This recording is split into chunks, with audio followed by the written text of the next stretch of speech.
as-sunnah foundation। কোরআন মানব জাতির মুক্তির সনদ, কোরআন আমাদের গাইডবুক। অথচ সমাজের খুব কম মানুষই কোরআন বোঝেন বা বোঝার চেষ্টা করেন। বছর জুড়ে কোরআন চর্চার লক্ষ্যে শুরু হলো আস-সুন্নাহ ফাউন্ডেশনের যাবৎকালের সর্ববৃহৎ প্রতিযোগিতা কোরআন বর্ষ। 2024 রমজান থেকে 2025 রমজান পর্যন্ত 6 ধাপে অনুষ্ঠিত হতে যাচ্ছে আল কুরআনুল কারীম পাঠ ও প্রতিযোগিতা। বিজয়ীদের জন্য থাকছে 3টি উমরাহ, 1টি কম্পিউটার, 5টি ব্যক্তিগত লাইব্রেরি, 6টি কিন্ডেল রিডার সহ 15 লক্ষ টাকার মূল্যবান সব পুরস্কার। আল্লাহ সুবহানাহু ওয়া তাআলা আমাদেরকে ভালো কাজে একে অন্যের সঙ্গে প্রতিযোগিতায় অবতীর্ণ হওয়ার নির্দেশ করেছেন। সুতরাং আসুন কোরআন চর্চার এই মহা আয়োজনে, কোরআনের এই বিশাল প্রতিযোগিতায় সামিল হয়ে নিজেদেরকে কোরআনের জ্ঞানে সমৃদ্ধ করি, জীবনকে করি কোরআনময়। পার্থিব এই সমস্ত মহামূল্যবান পুরস্কার জেতার পাশাপাশি আল্লাহ সুবহানাহু ওয়া তাআলার কাছ থেকে অফুরন্ত বিনিময় লাভের এই সুযোগটি যেন আমাদের কারোর হাতছাড়া না হয়। তাহলে আর দেরি নয়, শুরু করুন এখনই কোরআন বর্ষ, বছরব্যাপী কোরআন চর্চার এক অনন্য আয়োজন। আস-সুন্নাহ। আসসালামু আলাইকুম রহমতুল্লাহ বরকাতু। আলহামদুলিল্লাহ, সালাতু ওয়াসসালামু আলা রাসূলিল্লাহ বাদ। সুপ্রিয় দর্শক শ্রোতা ভাই বোন, দেশ কিংবা প্রবাস যে যেখান থেকে দেখছেন, আপনাদের সকলকে সাদর আমন্ত্রণ জানাচ্ছি আস-সুন্নাহ ফাউন্ডেশন স্টুডিও থেকে। আপনারা দেখছেন আস-সুন্নাহ ফাউন্ডেশন আয়োজিত সাপ্তাহিক সরাসরি প্রশ্ন উত্তরমূলক অনুষ্ঠান শরীআহ সমাধানের 223তম পর্ব। প্রিয় দর্শক, অন্য দিনের মতো আজও ইনশা আল্লাহ তাআলা আপনাদের সঙ্গে আমরা ঘণ্টা ব্যাপী থাকছি এবং আপনাদের করা জীবন জিজ্ঞাসাগুলোর উত্তর কোরআন এবং হাদিসের আলোকে দেওয়ার চেষ্টা করছি। ওয়ামা তৌফিকি ইল্লা বিল্লাহ। প্রিয় দর্শক, আপনার যে কোনো জীবন ঘনিষ্ঠ জিজ্ঞাসা এই পোস্টের মন্তব্যের ঘরে লিখুন। আমরা ইনশাআল্লাহ বেশি থেকে বেশি সংখ্যক প্রশ্নের উত্তর কোরআন এবং হাদিসের আলোকে দেওয়ার আপ্রাণ চেষ্টা করব। কোরআন এবং হাদিসের জ্ঞানের এই অনুষ্ঠানটি অন্যদের দেখবার সুবিধার্থে শেয়ার করতে ভুলবেন না। সেই সাথে আপনাদের যে কোনো জীবন ঘনিষ্ঠ জিজ্ঞাসা এই পেজে কিংবা এই লাইভ অনুষ্ঠানটি আমাদের ভেরিফাইড ফেসবুক চ্যানেলে, আস-সুন্নাহ ফাউন্ডেশনের ইউটিউব চ্যানেল এবং ফেসবুক পেজ এবং অন্যান্য পেজ ও চ্যানেলসমূহে একযোগে সম্প্রচারিত হচ্ছে। যে কোনো জায়গায় আপনারা প্রশ্ন করলে আমরা ইনশাআল্লাহ উত্তরগুলো যথাসম্ভব সেখান থেকে প্রশ্ন কালেক্ট করে দেওয়ার চেষ্টা করব। চলুন তাহলে আমরা ইতিমধ্যে যে সমস্ত প্রশ্ন অনেকে করে ফেলেছেন সেগুলোর উত্তরে আমরা চলে যাচ্ছি। অনেক প্রশ্ন আমরা দেখতে পাচ্ছি ইতিমধ্যে চলে এসছে। এই প্রশ্নগুলো উত্তর আমরা দেওয়ার চেষ্টা করছি ইনশাআল্লাহ। শামীম ইয়ারা স্মৃতি এআইডি থেকে আপনি লিখেছেন, মায়ের পায়ের নিচে সন্তানের বেহেশত। মায়ের পায়ের নিচে কি শুধু পুত্র সন্তানের বেহেশত নাকি কন্যা সন্তানের ক্ষেত্রে এই কথা প্রযোজ্য হয়? দেখুন, এ বিষয়ে প্রসিদ্ধ যে হাদিসের ভাষ্য বর্ণনা করা হয়ে থাকে, আল জান্নাতু তাহতা আকদামিল উম্মাহাত, মায়েদের পায়ের নিচে সন্তানদের বেহেশত বা জান্নাত, সেই বিষয়ে এই হাদিসটির বর্ণনাতে কিছুটা দুর্বলতা থাকলেও এর মর্ম বিশুদ্ধ হাদিস দ্বারা প্রমাণিত। কারণ নবী আলাইহিস সালামের অন্য আরেকটা হাদিস আমরা জানি যেখানে স্পষ্টত বর্ণিত হয়েছে, ইলজামহা ফাইনাল জান্নাতা তাহতা রিজলিহা আও ইনদা রিজলিহা ও কামা ওয়ারাদা ফিল হাদিস। মাকে আঁকড়ে থাকো, মাকে আঁকড়ে ধরো, মায়ের খেদমতে নিজেকে নিয়োজিত রাখো, কারণ জান্নাত তার পায়ের কাছে। এখানে পায়ের কাছে বা পায়ের নিচে জান্নাত হওয়া বলতে আক্ষরিক অর্থে জান্নাত পায়ের নিচে হওয়া বোঝানো হয়নি, বরং এখানে বোঝানো হয়েছে যে মা সন্তুষ্ট, মায়ের সেবা করে তাকে তুমি সন্তুষ্ট করতে পেরেছো, তো জান্নাত পাওয়া তোমার জন্য সহজ।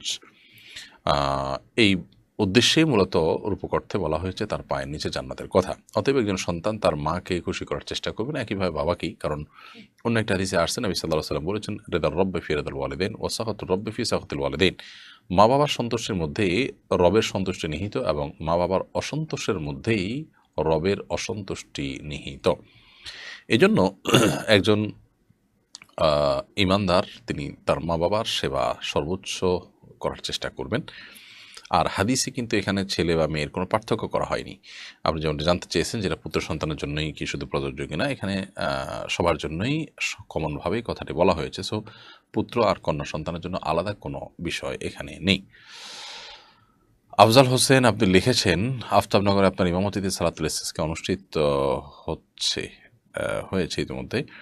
পত্রিকা প্রকাশিত এই সংক্রান্ত নিউজের নিচে অনেকে হাসি ঠাট্টা করছে। তারা বলছে নামাজ পড়ি নাকি মুসলমানরা দায়িত্ব পালন করছে, পরিবেশের বিপর্যয় রক্ষায় নাকি আলেমদের কোনোই ভূমিকা নেই, কি বলবেন ব্যাপারে? দেখুন, এ বিষয়ে আসলে বলার অপেক্ষা রাখে না, কারণ আমাদের সচেতন শ্রোতা এবং দর্শক মহল অথবা যে কোনো সাধারণ মানুষই জেনে থাকার কথা যে আলহামদুলিল্লাহ একদিকে ওলামায়ে কেরাম দেশ জুড়ে ইস্তিসকার সালাত আদায় করে আল্লাহ তাআলার কাছে বৃষ্টি প্রার্থনা করছেন, যে বৃষ্টি যেখান থেকে আসবে তার কাছেই প্রার্থনা করছেন, আবার নিজেদের দায়িত্ব পালন করে তারা দেশব্যাপী বৃক্ষরোপণও করছেন। আমরা শুধুমাত্র সারা দেশে আলেম ওলামারা কী করেছেন সেই হিসেব দেওয়া তো অনেক বড় ব্যাপার, কারণ সেখানে অনেক রিপোর্ট উঠে আসবে ইনশাআল্লাহ, অনেক বেশি গাছ লাগানোর রিপোর্ট আমরা পাবো। শুধু আমরা যেটুকু কাজ করতে পেরেছি আলহামদুলিল্লাহ আসন্ন ফাউন্ডেশন থেকে, গেল কয়েক বছরে আমরা কয়েক লক্ষ গাছ লাগিয়েছি, আর এবছর আমরা 3 লক্ষ গাছ লাগানোর লক্ষ্যমাত্রা বা টার্গেট ঠিক করে আমরা কাজ শুরু করে দিয়েছি। সারা দেশব্যাপী ওলামায়ে কেরাম বৃক্ষরোপণের জন্য যেভাবে উৎসাহিত করেন সাধারণ মানুষকে, সাধারণ মানুষের মধ্যে তার যতটুকু ইতিবাচক প্রভাব পড়ে ওলামায়ে কেরামের অবদান সেখানে অনেক বেশি। যারা হাসি ঠাট্টা করে, আমার তো তাদের প্রতি বরং আমার বিস্ময় হয় যে সংখ্যাগরিষ্ঠ মুসলমান এবং ধার্মিক মানুষদের দেশ বাংলাদেশ, যে কোনো ধরনের মানুষই এখানে ধার্মিক। সো যে আল্লাহ আমাদেরকে সৃষ্টি করলেন, যার হাতে সব কিছু, তিনি বৃষ্টি দিবেন, তার কাছে বৃষ্টি প্রার্থনা করা হবে, এটাই তো স্বাভাবিক। কিন্তু এইটা নিয়ে যারা হাসিঠাট্টা করছে তাদের স্পর্ধা কত বড়! এত বড় ইসলাম বিদ্বেষী, ইসলাম আল্লাহদ্রোহী মানুষগুলো এই সমাজে তারা বসবাস করছে, সমাজের সকল সুযোগ সুবিধা নিচ্ছে, অথচ সমাজের মানুষের চিন্তাধারা, তাদের বিশ্বাস, তাদের আকিদা বিরোধী এ ধরনের দম্ভক্তি করার দুঃসাহস তারা দেখাচ্ছে। পৃথিবীতে বোধহয় এ দেশেই এটা সম্ভব। খুব ভয়াবহ একটি চিত্র আমরা দেখতে পাচ্ছি, আল্লাহ মাফ করুন।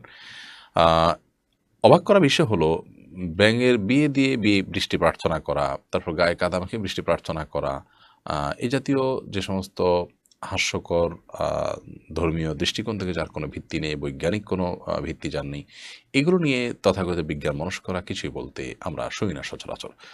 আসলে এরা দিন শেষে ধর্মবিদ্বেষী এবং শয়তানের দোসর। তারা চায় শয়তানের রামরাজত্ব কায়েম হোক এবং আল্লাহর দিন থেকে মানুষ দূরে সরে যাক। এদের উপর আমাদেরকে সতর্ক থাকতে হবে এবং দায়িত্বশীলতার পরিচয় দিতে হবে তাদের সমস্ত অপপ্রচারের বিরুদ্ধে। আলহামদুলিল্লাহ ওলামায়ে কেরাম একদিকে আল্লাহর কাছে ইস্তিসকার সালাত আদায় করে বৃষ্টি প্রার্থনা করছেন, অপরদিকে তারা বৃক্ষরোপণ করারও চেষ্টা করছেন। অর্থাৎ তাদের দায়িত্বে সবটুকুন তারা চেষ্টা করছেন, কিন্তু যারা সমালোচক তারা কোনোটাই করছে না, না বৃষ্টি প্রার্থনার নামাজ পড়ছে, না বৃক্ষরোপণ করছে, তারা শুধুই সমালোচনা করছে এবং ওলামায়ে কেরামের করা কাজগুলোর সুফল তারা ভোগ করছে মাত্র। এমডি মেহেদী হাসান ইমন লিখেছেন, কেউ যদি কাউকে হারাম টাকা দিয়ে ড্রাইভিং লাইসেন্স বানিয়ে দেয় এবং সে যদি এই লাইসেন্স দিয়ে হালাল পথে ইনকাম করে, তাহলে ইনকাম হালাল হবে কিনা? ইনকাম হালাল হয়ে যাবে ইনশাআল্লাহ, কিন্তু হারাম টাকা দিয়ে ড্রাইভিং লাইসেন্স তৈরি করে দিয়েছেন, এই সুবিধাটা নেওয়া ঠিক হয়নি, কারণ অন্যায় এবং অবৈধ পথে উপার্জনের টাকার সুবিধা ভোগ করা উচিত নয়। সো এটা অ্যাভয়েড করতে পারলে ভালো হতো, কিন্তু এর মানে এই না যে আপনার ড্রাইভিং লাইসেন্সটা নেওয়াতে সহযোগিতা করার মাধ্যমে আপনার পরবর্তী সমস্ত উপার্জনগুলো হারাম হয়ে যাবে, ব্যাপারটা সেরকম না। কিন্তু পরবর্তীর জন্য আপনাকে সতর্ক থাকতে হবে এই ধরনের উপার্জনের সুবিধা নেওয়ার ব্যাপারে। আশিক মণ্ডল লিখেছেন, মাঝে মাঝে মনে হয় প্রসাব পায়খানার রাস্তা দিয়ে কিছু বের হচ্ছে, কিন্তু দেখি কিছু নেই, এটি কি উজু ভাঙবে? নিছকই ওয়াসওয়াসার কারণে বা খুঁতখুঁতে স্বভাবের কারণে এরকমটি মনে হয়ে থাকতে পারে। এরকম হলে আপনার এর ফলে ওযু ভঙ্গ হবে না, কারণ ইসলামী ফিকহের একটা প্রসিদ্ধ এবং গুরুত্বপূর্ণ মূলনীতি হলো আল ইয়াকিনু লা ইয়াজুলু বিশাক। যে বিষয়ে চূড়ান্ত এবং সুদৃঢ় অবস্থান আপনার রয়েছে, সেখানে কোনো সংশয় সন্দেহের কারণে সেটি কিন্তু দূর হবে না। অতএব আপনি ওযু করেছেন, আপনার ওযু ছিল, এটুকু নিশ্চিত। এখন ওযু গেল কি গেল না এটা নিয়ে আপনার মধ্যে সন্দেহ তৈরি হয়েছে, ধোঁয়াশা তৈরি হয়েছে।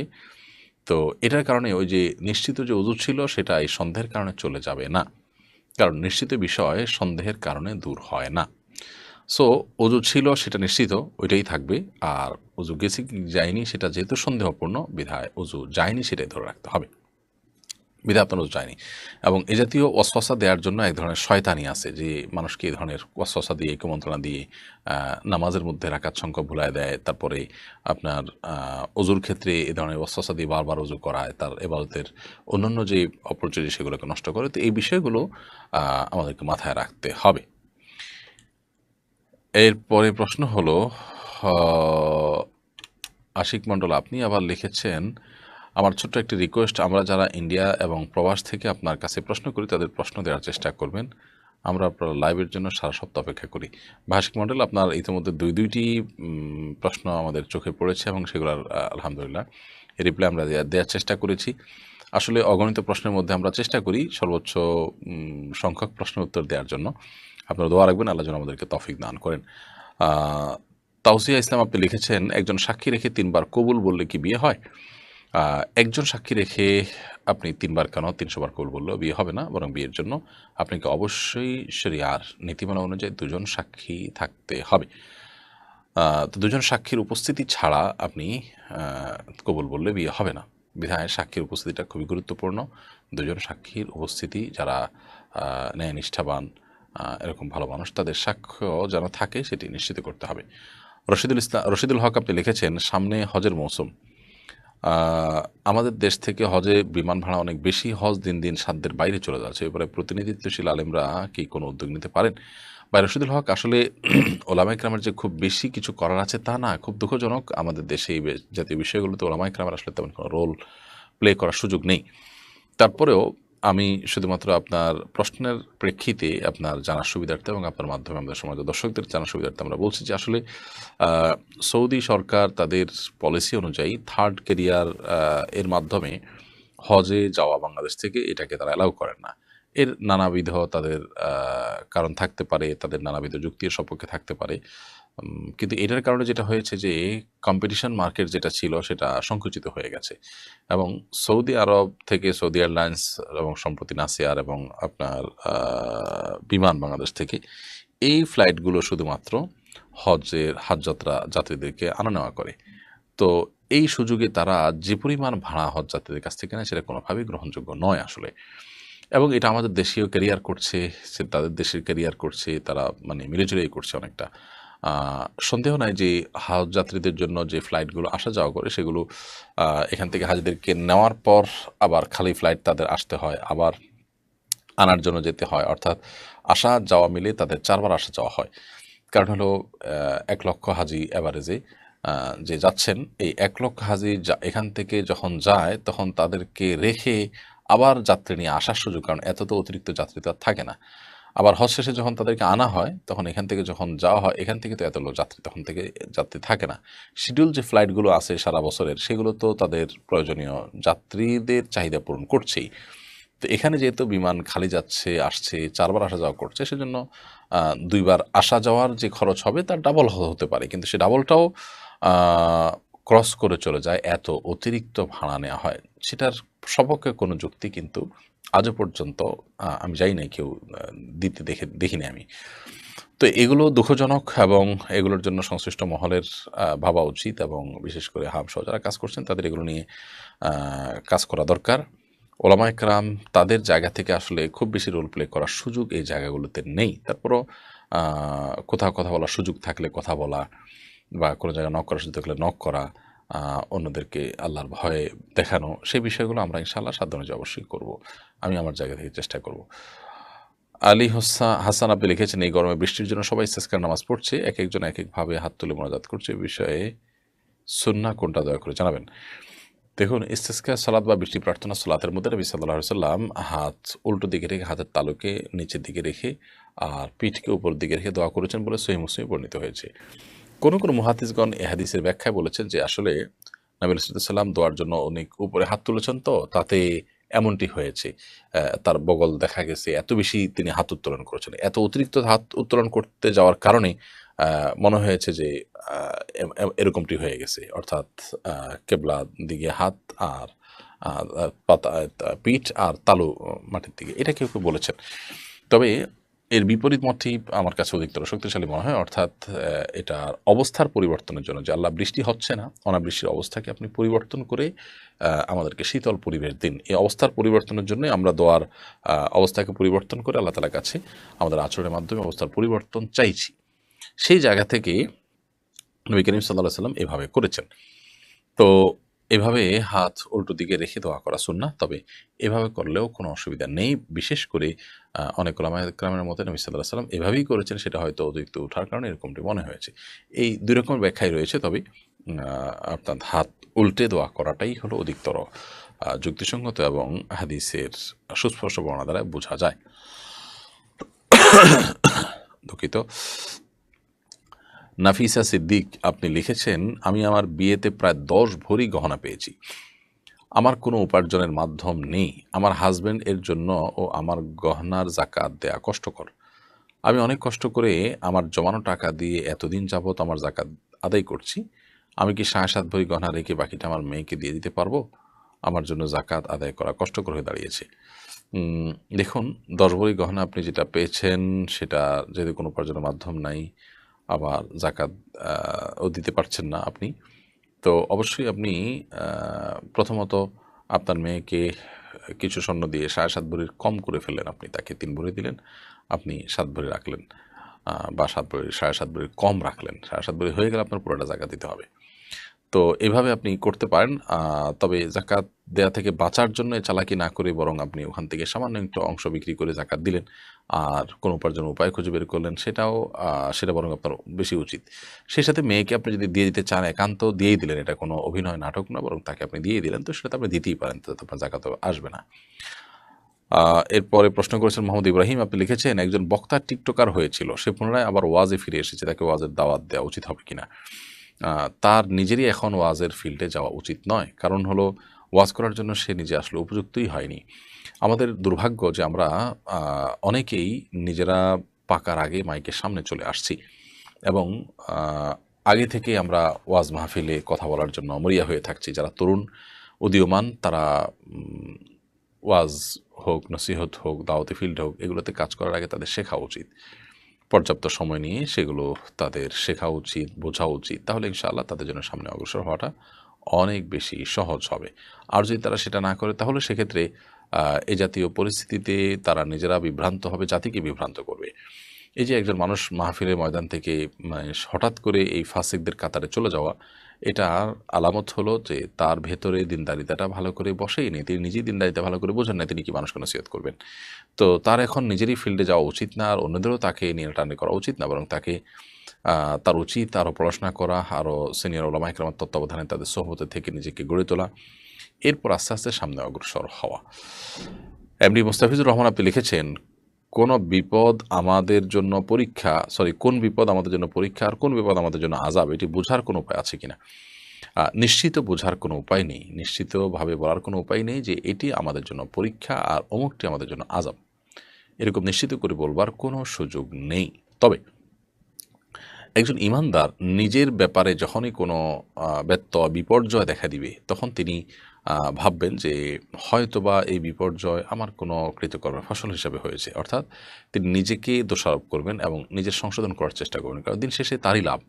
যদি আমি নিজেকে দোষারোপ করি, তাহলে আমার সংশোধনের পথ উন্মোচন হলো। আর এর বিপরীতে যদি কেউ আপনার অন্য কারোর ব্যাপারটিকে মূল্যায়ন করে, অন্য কারোর বিপদ আপদকে মূল্যায়ন করে, তাহলে সেক্ষেত্রে তার ব্যাপারটিকে দেখবেন যে হয়তো আল্লাহ তাআলার প্রিয় বান্দা হিসাবে তাকে আল্লাহ পরীক্ষা করছেন, অথবা আল্লাহ তাকে কোনো বার্তা দিচ্ছেন যা তিনি সংশোধন হয়ে ফিরে আসেন। অর্থাৎ আল্লাহর আযাবই তার পতিত হয়েছে, এই ধারণাটা অন্যের ব্যাপারে যথাসম্ভব ব্যক্তিগত পর্যায়ে হলে করবে না। হ্যাঁ, যদি এমন হয় যে তার অপরাধ একেবারে পরিষ্কার, তার অপরাধের ফসল হওয়ার সম্ভাবনা খুব জোরালো, তাহলে সেক্ষেত্রে সেরকমটি ধারণা তৈরি হতে পারে। তবে নিশ্চিত করে বলবার কোনো সুযোগ নেই এটা আল্লাহ আযাব হিসাবে পাঠিয়েছেন, কারণ আসলে কোনটা আযাব আর কোনটা পরীক্ষা হিসাবে দিয়েছেন এটা একমাত্র আল্লাহ তাআলা ভালো জানেন। বিভিন্ন অপশন আমাদেরকে বলা হয়েছে। কোরআনে কারিমে আল্লাহ বলেছেন, ওয়ালানাবলুওয়ান্নাকুম বিশাইইন মিনাল খাউফি ওয়াল জু'i ওয়া নাকসিম মিনাল আমওয়ালি ওয়াল আনফুসি ওয়াস সামারাত। আল্লাহ বলেছেন যে ভয়, ক্ষুধা এবং জান এবং মালের ক্ষয়ক্ষতি, এগুলো দিয়ে আল্লাহ তাআলা বলেছেন আমি পরীক্ষা করব বান্দাকে। তো এই যে পরীক্ষা আল্লাহ তাআলা করবেন বলেছেন, এই পরীক্ষার মধ্যে, পরীক্ষারই অংশ হিসেবে এ ধরনের বিপদ আপদ, এ ধরনের বালা মুসিবত, সমস্যা, বিপর্যয় এগুলো হতে পারে। সো পরীক্ষা হতে পারে। আবার একইভাবে আল্লাহ তাআলা আরও বলেছেন, যহারাল ফাসাদু ফিল বাররি ওয়াল বাহরি বিমা কাসাবাত আইদিন নাস। স্থলে জলে যত বিপর্যয় দেখা দেয়, এগুলো মানুষের হাতের কামাইয়ের কারণে হয়ে থাকে। এখানে আমরা দেখতে পেলাম যে বিপদ আপদ এটা হাতের কর্মফল বা আমার কর্মের কারণেই আল্লাহ তাআলার পক্ষ থেকে শাস্তি হিসেবে এসছে, সেটি বোঝানো হয়েছে। তাইলে বিভিন্ন অপশন যেহেতু আছে, আমরা নিজের ব্যাপারে সবসময় এমনটি ভাববো যে ভাবনা আমাকে সমৃদ্ধ করবে, উপকৃত করবে, কিন্তু কোনোটাকে নিশ্চিত করে বলতে পারবো না। মাহমুদুল হাসান লিখেছেন, ঢাকা বিশ্ববিদ্যালয়ের ছাত্ররা ক্যাম্পাসে ইস্তেসকার সালাত আদায় করতে চেয়েছিল, তাদেরকে অনুমতি দেওয়া হয়নি, বিষয়টাকে আপনি কিভাবে দেখেন? ভাই মাহমুদুল হাসান, আমাদের শিক্ষাঙ্গনগুলোকে ভয়ঙ্কর একটি জায়গায় নিয়ে যাওয়া হয়েছে। আমাদের শিক্ষার্থীদেরকে ধর্মীয় এবং মোরালিটি থেকে দিন দিন দূরে সরিয়ে দেওয়া হচ্ছে, যেটা সুস্পষ্টভাবে আমাদের সংবিধান লঙ্ঘন। সংবিধানের আলোকে দুঃখিত, সাংবিধানিক অধিকার যদি আমরা আপনার পর্যালোচনা করি, তাহলে দেখি যে সমস্ত শিক্ষার্থী তারা তাদের যার যার ধর্মীয় কার্যাবলী তারা চর্চা করতে পারবে। শিক্ষাঙ্গন যদি বলে যে কেউ এখানে শুধু শিক্ষার জায়গা, ধর্মচর্চার জায়গা নয়, তো ধর্মচর্চাটা তো কোনো লিমিটেড সময় বা জায়গার জন্য হয় না। আমার যখন সময় হবে ধর্মচর্চা আমাকে তো করতে হবে, তা নাহলে ধর্মের চর্চার স্বাধীনতা কোথায় থাকলো? তাছাড়া শিক্ষাঙ্গন তো রাজনীতির জায়গাও নয়, কিন্তু আমরা তো শিক্ষার পাশাপাশি রাজনীতিও করছি, আর অনেক কিছুই করছি, তাহলে ধর্মের ব্যাপারে কেন এই মানসিকতা আসবে? আজকে ক্যাম্পাসে যদি বৃষ্টি প্রার্থনার জন্য কোনো কনসার্ট আয়োজন করা হতো, তাহলে তো আমার মনে হয় না কোনো অনুমতি নেওয়ার প্রয়োজন হতো। খুবই দুর্ভাগ্যজনক একটা বাস্তবতার মধ্যে দিয়ে আমরা যাচ্ছি। কারা আমাদেরকে এই ভয়ঙ্কর জায়গায় নিয়ে যাচ্ছে, আল্লাহ তাআলা তাদেরকে হেদায়েত দান করুন এবং আমাদেরকে আল্লাহ তাআলা সচেতন হওয়ার তৌফিক দান করুন। সেখানে সরস্বতী পূজা হতে পারে, সেখানে কনসার্ট হতে পারে, সবই হতে পারে, কিন্তু সেখানে কোরআন তেলাওয়াত করতে গেলে সমস্যা, সেখানে ইস্তেসকার নামাজ পড়বে, আল্লাহর কাছে বৃষ্টি প্রার্থনা করবে, এই ব্যাপারে অনুমতি না দেওয়ার কী কারণ থাকতে পারে আমি জানি না। আলী হাসান লিখেছেন, এই প্রচণ্ড গরমে বৃষ্টি হওয়ার জন্য কি কোনো দোয়া আছে? থাকলে দয়া করে জানাবেন। অবশ্যই দোয়া আছে। আমরা নবী সাল্লাল্লাহু আলাইহি ওয়াসাল্লামের বাতানো দোয়া কায়মুল বাক্যে আল্লাহ তাআলার কাছে নিবেদন করতে পারি, আল্লাহুম্মা সাইয়্যিবান নাফিআ।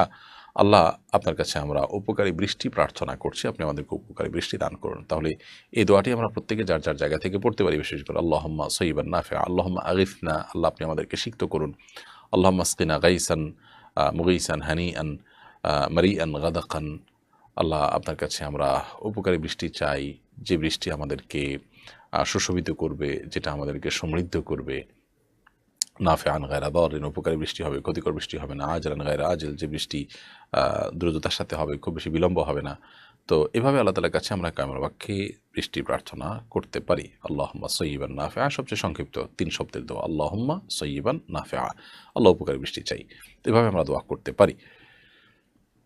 সঞ্জনা রিয়া, আপনি লিখেছেন, মা যদি ছেলের সংসার থেকে তাদেরকে না বলে কোনো জিনিস মেয়ের সংসারে দেন যেটা অপ্রয়োজনীয় বা অতিরিক্ত, তাহলে কি মেয়েদের এগুলো নেওয়া জায়েজ হবে?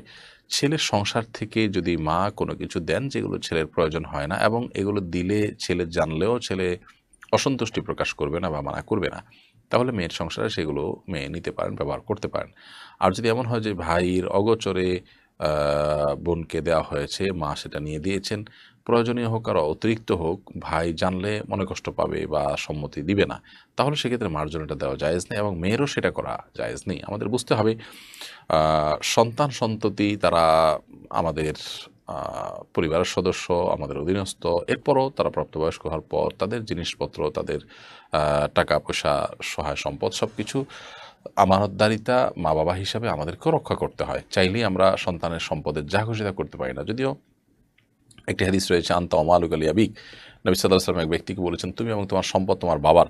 তো এই হাদিসের মানে এই নয় যে তুমি যা কামাই করবে সব তোমার বাপের হয়ে যাবে অটোমেটিক, ব্যাপারটা সেরকম নয়। বরং তুমি এবং তুমি যা কামাই করবে সেখান থেকে তোমার বাবার নেয়ার অধিকার আছে, তার যতটুকু না নিলে নয়, তার প্রয়োজন পূরণের জন্য। অতএব এখানে ছেলের সংসার থেকে মা যদি কোনো কিছু নিয়ে মেয়েকে দেন, তো ছেলের অগোচরে দিলে, ছেলে যদি সেটা শুনলে জানলে মনে কষ্ট পায় বলে মনে হয়, তাহলে সেটা জায়েজ নাই। আর যদি মনে হয় যে না, ছেলের মায়ের সাথে এতটুকু বোঝাপড়া থাকে যে মা এটা দিলেও ছেলে জানলেও মানে নাখোশ হবে না, তাহলে সেটা তো ঠিক আছে, মৌন সমর্থনের মধ্যে থাকে, মৌন সম্মতির মধ্যে থাকে। নিয়ন আহমেদ তামিম লিখেছেন, দুনিয়াতে কোনো সম্পদ না রেখে মারা গেলে কি গুনাহ হবে? কোরআন হাদিসে কি বলে? দুনিয়াতে কোনো সম্পদ না রেখে মারা গেলে গুনাহ হতে যাবে কেন? বরং কেউ যদি তার সমস্ত সম্পদ ব্যয় করে যান, খরচ করে যান, দান করে যান আল্লাহর রাহে, তাহলে সেটা জায়েজ আছে। তবে হ্যাঁ, এইটা ঠিক যে সন্তান সন্ততিরা যাতে অন্য কারো কাছে হাত পাততে না হয়, সেই ব্যবস্থা করে যাওয়া উত্তম এবং সুন্নাহ। এমনভাবে দান করে যাওয়াটা অনুচিত যে সন্তান সন্ততি অন্য কারোর কাছে হাত পাততে হয়। যদি কারোর সন্তান সন্ততি না থাকে, অথবা তারা তাদের মতো এস্টাবলিশড হয়ে যায়, বা তাদের হাত পাতার মতো অপশন আপাতত সে নাই, তাহলে সেক্ষেত্রে তিনি তার সমস্ত সম্পদ খরচ করে বা দান করে গেলে কোনো গুনাহ হবে না।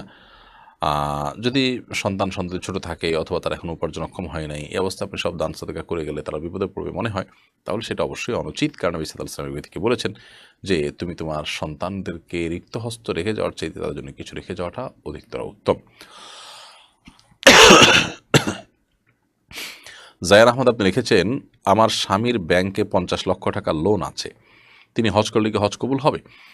এই লোনটা যদি এমন লোন হয় যেটা তার ব্যবসায়িক উন্নতির জন্য করেছেন, তার ব্যবসাকে প্রসারিত করবার জন্য করেছেন, তাহলে সেক্ষেত্রে সেটি থাকা সত্ত্বেও তার যদি অন্য সম্পদ থাকে যে সম্পদ হজে খরচযোগ্য বা খরচ করার মতো, তাহলে তার জন্য হজ বর্তাবে এবং হজ করতে হবে। অনেক সময় আমাদের ব্যবসা বাণিজ্যকে সম্প্রসারিত করবার জন্য এবং বৃদ্ধি করবার জন্য আমরা অনেকে লোন নিয়ে থাকি ব্যাংক ইত্যাদি থেকে। তো সেই সমস্ত লোন দেখা যায় কিস্তিতে পরিশোধযোগ্য, আমরা সেটা দিচ্ছি, একটা সিস্টেমের মধ্যে আছে। তো ওইটার কারণে আমাদের হজ কিংবা জাকাত কোনোটি রহিত হয় না, বরং এর বাইরে যখন অন্য সম্পদ থাকবে সেটা দিয়ে হজ করার মতো সুযোগ থাকলে, হজ করার মতো লিকুইড মানি ইত্যাদি থাকলে তখন অবশ্যই হজ আমাদের উপরে বর্তাবে। ফারুক হাসান আপনি লিখেছেন, হজ করতে গিয়ে হাজিদের অহেতুক সেলফি তোলা কতটুকু সঙ্গত? হজ করতে গিয়ে অহেতুক সেলফি তোলা অবশ্যই হজের ভাব গাম্ভীর্যকে নষ্ট করে, অবশ্যই এটা হজের সাথে যায় না। একজন ইমানদার হিসাবে, একজন মুসলিম হিসাবে আমাদের সর্বোচ্চ সতর্ক থাকা উচিত এই সমস্ত বিষয়ের ক্ষেত্রে, যে আমরা হজ করতে গিয়ে এ ধরনের অহেতুক কোনো কাজকর্ম করব না। বিশেষ করে সেলফি তোলার মাধ্যমে আমাদের হজের কার্যাবলীকে সোশ্যাল মিডিয়াতে আপলোড করার মাধ্যমে আমরা অনেকেই এক ধরনের রিয়া বা লৌকিকতায় লিপ্ত হয়ে থাকি, যার ফলে আমাদের এই কষ্ট করে করা হজের সব থেকে আমরা বঞ্চিত হতে পারি। সেই জায়গা থেকে একজন ইমানদার এই সমস্ত কার্যাবলী থেকে নিজেকে বাঁচিয়ে রাখবেন এবং সেলফি তুলবেন না। হজের অনেক সৌন্দর্যকে আমরা নষ্ট করে ফেলি তথাকথিত এই সমস্ত সেলফির কারণে। যেখানে আল্লাহর দিকে মনোনিবেশ করার কথা, আল্লাহর দিকে রুজু হওয়ার কথা, আল্লাহর কে স্মরণ করার কথা, সেখানে আমরা যদি এই ধরনের বিষয়ের মধ্যে লেগে যাই তাহলে সেটা সন্দেহাতীতভাবে আমাদের আমলের ঘাটতি, আমাদের ইমানের ত্রুটি, আমাদের হজে যাওয়ার জন্য যে প্রস্তুতি নেওয়া দরকার ছিল, আধ্যাত্মিক প্রস্তুতি, সেটা ত্রুটিকে প্রমাণ করে। সো এ ধরনের কার্যাবলী থেকে আমরা যথাসম্ভব বেঁচে থাকবো এবং এটাকে হাস্যকর অন্য 10টি তামাশা বস্তুর মতো করে হজকে আমরা বানিয়ে ফেলবো না। রবিন আক্তার লিখেছেন, তওবা করার আগের পাপ কি কিয়ামতের দিন মিজানের পাল্লা ওজন করা হবে? কেউ যদি তওবা করে ফেলেন এবং তওবা যদি তওবায়ে নাসুহা হয়, খাঁটি অন্তরের তওবা হয়, যেই তওবা তার হক আদায় করে করা হয়েছে, শর্ত পূরণ করে করা হয়েছে, এরকম তওবা যদি কেউ করতে পারেন, তাহলে সেক্ষেত্রে সেই তওবার কারণে পূর্বের সমস্ত গুনাহগুলো মাফ হয়ে যায়। আত্তাইবু মিনাজ যামবি কামা লা যামবা লাহু হাদিসে আসছে, যে ব্যক্তি তওবা করে গুনাহ মাফ চায় আল্লাহ তাআলার কাছে এবং তওবার হক আদায় করে, তার তওবা আল্লাহ রাব্বুল আলামিন যদি কবুল করে ফেলেন, তাহলে তার আগের কোনো গুনাহ আর থাকে না, এমনটি অবস্থা হয়ে যায়। তো এরকম যদি হয় তাহলে সেক্ষেত্রে আগেরগুলো তার আমলনামাতে উঠবে না। এখন প্রশ্ন হলো যে আপনি কতটা তওবা সেভাবে করতে পেরেছেন। যদি তওবার হক আদায় করে করতে পেরে থাকেন এবং আল্লাহর সাথে কবুল করে থাকেন, তাহলে আল্লাহর রহমতে আশাই করা যায় যে আপনার আগের সে সমস্ত গুনাহগুলো আপনার আমলনামায় থাকবে না। এরপরে প্রশ্ন করেছেন মুন্না খান, আপনি লিখেছেন, আমি বিবাহ করব, পাত্রী হিসাবে কেমন মেয়ে নির্বাচন করতে পরামর্শ দিবেন? আমার বাড়ি ভারতের পশ্চিমবঙ্গের কোচবিহার জেলায়। ভাই মুন্না খান, আল্লাহ তাআলা আপনাকে সুপাত্রীর ব্যবস্থা করে দিন এবং সৎ এবং নেককার জীবনসঙ্গীর ব্যবস্থা করে দিন, আমরা মনে প্রাণে দোয়া করি আপনার জন্য। আর সেই সাথে আপনার জন্য পরামর্শ হবে নবী সাল্লাল্লাহু আলাইহি ওয়াসাল্লামের হাদিসের আলোকে আপনি দিনদারিতাকে অগ্রাধিকার দিয়ে আপনার জীবনসঙ্গিনী নির্বাচন করবেন। অর্থাৎ যাকে আপনি বিয়ে করবেন তিনি যেন দিনদার হন, তিনি যেন আল্লাহভীরু হন, তার মধ্যে যেন আল্লাহর ভয় থাকে এবং তিনি যেন দিন শেষে সত্যিকারের দিনদার হন। আমরা অবশ্য আজকাল দিনদারিতার ক্ষেত্রেও, দিনদারিতা নিরূপণ করার ক্ষেত্রে আমরা ভুল করি। ছেলেদের ক্ষেত্রে আমরা অনেকে মনে করি দাড়ি টুপি আছে, নামাজ পড়া, এটাই দিনদারিতার জন্য যথেষ্ট। মেয়েদের ক্ষেত্রে বোরকা আছে, নামাজ কালাম পড়ছে, আমরা মনে করি দিনদারিতার জন্য এটাই যথেষ্ট। অথচ এটা দিনদারিতার একটা আলামত মাত্র, কিন্তু চূড়ান্ত দিনদারিতা হলো একজন মানুষের ভেতর থেকে যখন আল্লাহর কাছে তিনি নিজেকে সমর্পণ করেন, আল্লাহর কাছে নিজেকে যখন উপস্থাপন করেন এবং আল্লাহর কাছে বান্ধী হিসাবে যখন নিজেকে তিনি পেশ করেন, তখন তিনি মূলত দিনদার মানুষ হিসাবে চূড়ান্তভাবে তাকে বলা যায়। এবং তার কাছে কোরআন এবং হাদিস আসার পর তিনি আর কোনো যুক্তি পেশ করেন না, বরং কোরআন হাদিসের কাছে নিজেকে সমর্পণ করেন, সোপর্দ করেন, বিনীত করেন, অবনত করেন। এরকম মানুষ হলে তিনি মূলত সত্যিকারের দিনদার। অনেকে আছেন যে বাহ্যিকভাবে তিনি দিনদার, অথচ তার কাজে কর্মে তিনি পরিপূর্ণভাবে কোরআন হাদিসের অনুসারী নন, হালাল হারামের বাছবিচার নেই, আল্লাহর ভয় তার মধ্যে নেই। এরকম যদি হয় তাহলে সেক্ষেত্রে সেই লোক কখনো প্রকৃত অর্থে দিনদার নয়। নবী সাল্লাল্লাহু আলাইহি ওয়াসাল্লাম বলেছেন, তুনকাহুল মারআতু লিআরবা, মেয়েদেরকে চারটি জিনিস দেখে সাধারণত বিয়ে করা হয়। লিমা আলিহা ওয়া জামালিহা ওয়া হাসাবিহা, কারোর সম্পদ, কারোর বংশমর্যাদা, কারোর সৌন্দর্য দেখে বিয়ে করা হয়। আবার অনেকে দিনদারি ধার্মিকতা দেখে বিয়ে করে। তবে নবী সাল্লাল্লাহু আলাইহি ওয়াসাল্লাম বলেছেন, ফাজফা বিযাতিদ দিন, তুমি ধার্মিকতা দেখে বিয়ে করার চেষ্টা করবে, অর্থাৎ এর মাধ্যমে তুমি সফল হওয়ার চেষ্টা করবে। এজন্য আমাদের প্রচেষ্টা থাকা উচিত যেন আমরা ধার্মিকতাকেই সব কিছুর উপরে অগ্রাধিকার দিই এবং সেটা বিবেচনা করি যেন পাত্র পাত্রী নির্বাচন করি। আল্লাহ তাআলা আমাদেরকে সেই তৌফিক দান করুন। আতাউল হক আপনি লিখেছেন, আমি মিষ্টির দোকানে চাকরি করি। মিষ্টি এবং জিলাপি মাপার সময় কার্টুন সহ মাপা হয়, শরীরের দৃষ্টিতে এটা কি জায়েজ হবে? কার্টুনের ওজন প্রায় 50 গ্রাম। দেখুন, ইচ্ছাকৃতভাবে কার্টুনের নিচে আপনার শক্ত আপনার কাগজ টাগজ ইত্যাদি দিয়ে, একটা হলো যে মিষ্টির সংরক্ষণের জন্য যদি দেওয়া হয়ে থাকে সেটা যতটুকু প্রয়োজন ততটুকু, আরেকটা হলো যে ইচ্ছাকৃতভাবে ভারী কাগজ ইত্যাদি দিয়ে ওজন বাড়ানো হয় এবং মিষ্টি বিক্রি করা হয়। তো সেরকম প্রতারণা করা হলে সেই দোকানে আপনার চাকরি করা জায়েজ হবে না এবং সেরকম মিষ্টি বিক্রি করা আপনার জন্য জায়েজ হবে না, কারণ এটা সুস্পষ্ট প্রতারণা। যেটা একেবারে সহনীয় পর্যায়ে, মানে এর নিচে আর সম্ভব না, এটা ওপেন সিক্রেট, সবাই জানে এবং ক্রেতাও জানে যে হ্যাঁ এটার এই পরিমাণ ওজন আছে, তো সেটা থাকলে কোনো অসুবিধা নেই। 50 গ্রামটা সেই জন্য সেক্ষেত্রে সহনীয় কিনা আমি পুরোপুরি শিওর না। যদি এটা সহনীয় হয় এবং এর নিচে আর সম্ভব হয় না, তাহলে সেক্ষেত্রে নিশ্চয়ই ক্রেতা এটাকে মেনে নিয়ে কিনছেন, সেই হিসাবে আপনি এটা বিক্রি করতে পারেন বা দোকানে চাকরি করতে পারেন। এমনি তৌফিকুর রহমান আপনি লিখেছেন, চূড়ান্ত সফলতা কি, তা অর্জনের জন্য আমাদের করণীয় কি? চূড়ান্ত সফলতা হলো জাহান্নাম থেকে মুক্তি লাভ করে জান্নাতি হতে পারে। আল্লাহ সুবহানাহু ওয়া তাআলা বলেছেন, ফামান যুহজিহা আনিন নারি ওয়া উদখিলাল জান্নাতা ফাকাদ ফাজ, যে ব্যক্তিকে জাহান্নাম থেকে মুক্ত ঘোষণা করা হলো এবং জান্নাতে তিনি যেতে পারলেন, এই ব্যক্তি হলেন সত্যিকারের সফল এবং সত্যিকারের সার্থক মানুষ। তো সেই সত্যিকারের সফল এবং সার্থক মানুষ হওয়ার জন্য আমাদের জাহান্নাম থেকে মুক্তির যে আমলগুলো আছে, উপায়গুলো আছে, সেই উপায়গুলো আমাদেরকে অবলম্বন করতে হবে এবং জান্নাতে যাওয়ার জন্য যে সমস্ত পথগুলো আছে সেই পথগুলো আমাদেরকে অবলম্বন করতে হবে। তো এই কাজগুলো যদি আমরা করতে পারি ইনশাআল্লাহ বিইذনিল্লাহ আমরা জান্নাতে যাওয়ার উপযুক্ত হবে এবং আল্লাহ তাআলা হয়তো আমাদেরকে জান্নাতে দিবেন, সেই আশা জোরালোভাবে আমরা আল্লাহ তাআলার কাছে রাখবো। তো খোলাসা কথা হলো যে চূড়ান্ত সফলতা হলো আপনি জাহান্নাম থেকে মুক্ত হয়ে জান্নাতি হতে পারা। এর জন্য আল্লাহ তাআলার কাছে আমাদের দোয়া এবং অব্যাহত আমল এবং প্রচেষ্টা থাকবে। কোরআন হাদিস জান্নাতে যাওয়ার পথ, জাহান্নাম থেকে মুক্ত থাকার পথগুলো পরিষ্কার করে বাতলে দিয়েছে, শুধুমাত্র অবলম্বন করতে হবে। প্রিয় দর্শক, দেখতে দেখতে আমরা অনুষ্ঠানের মাঝামাঝি পর্যায়ে চলে এসেছি। সময় হয়েছে ছোট্ট একটি বিরতিতে যাওয়ার। আশা করছি বিরতির পর আপনারা আমাদের সঙ্গেই থাকবেন। ফাউন্ডেশন, উম্মার স্বার্থে, সুন্নাহর সাথে। কোরআন মানব জাতির মুক্তির সনদ, কোরআন আমাদের গাইডবুক।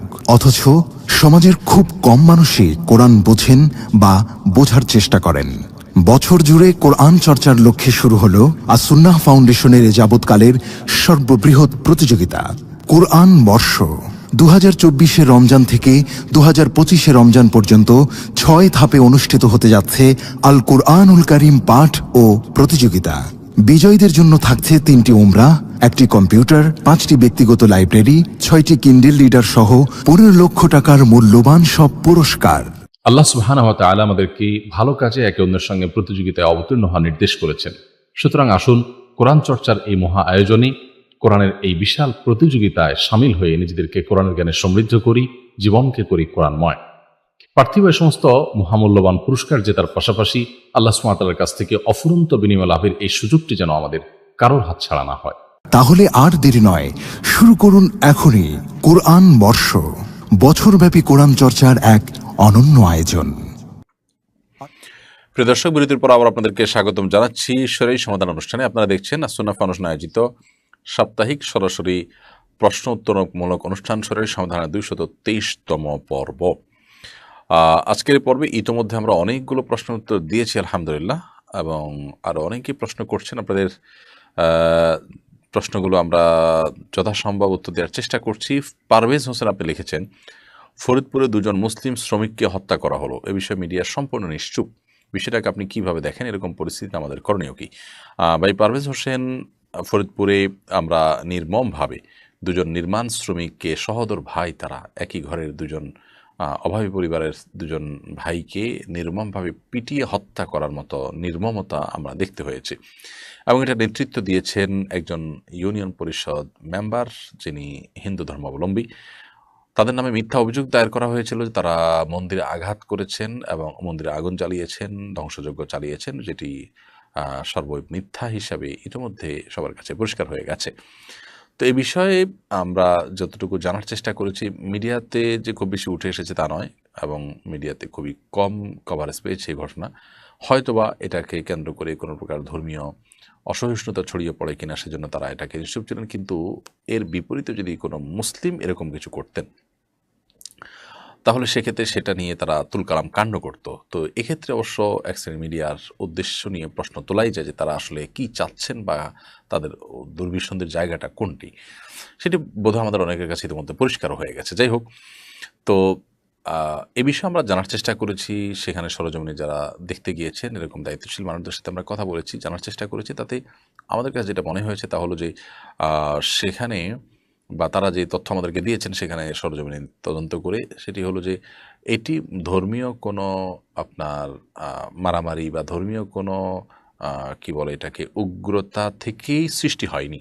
মূলত সৃষ্টি হয়েছে সেই ইউনিয়ন পরিষদ এলাকা, হিন্দু প্রধান এলাকা, হিন্দুদের পরিমাণ সেখানে বেশি।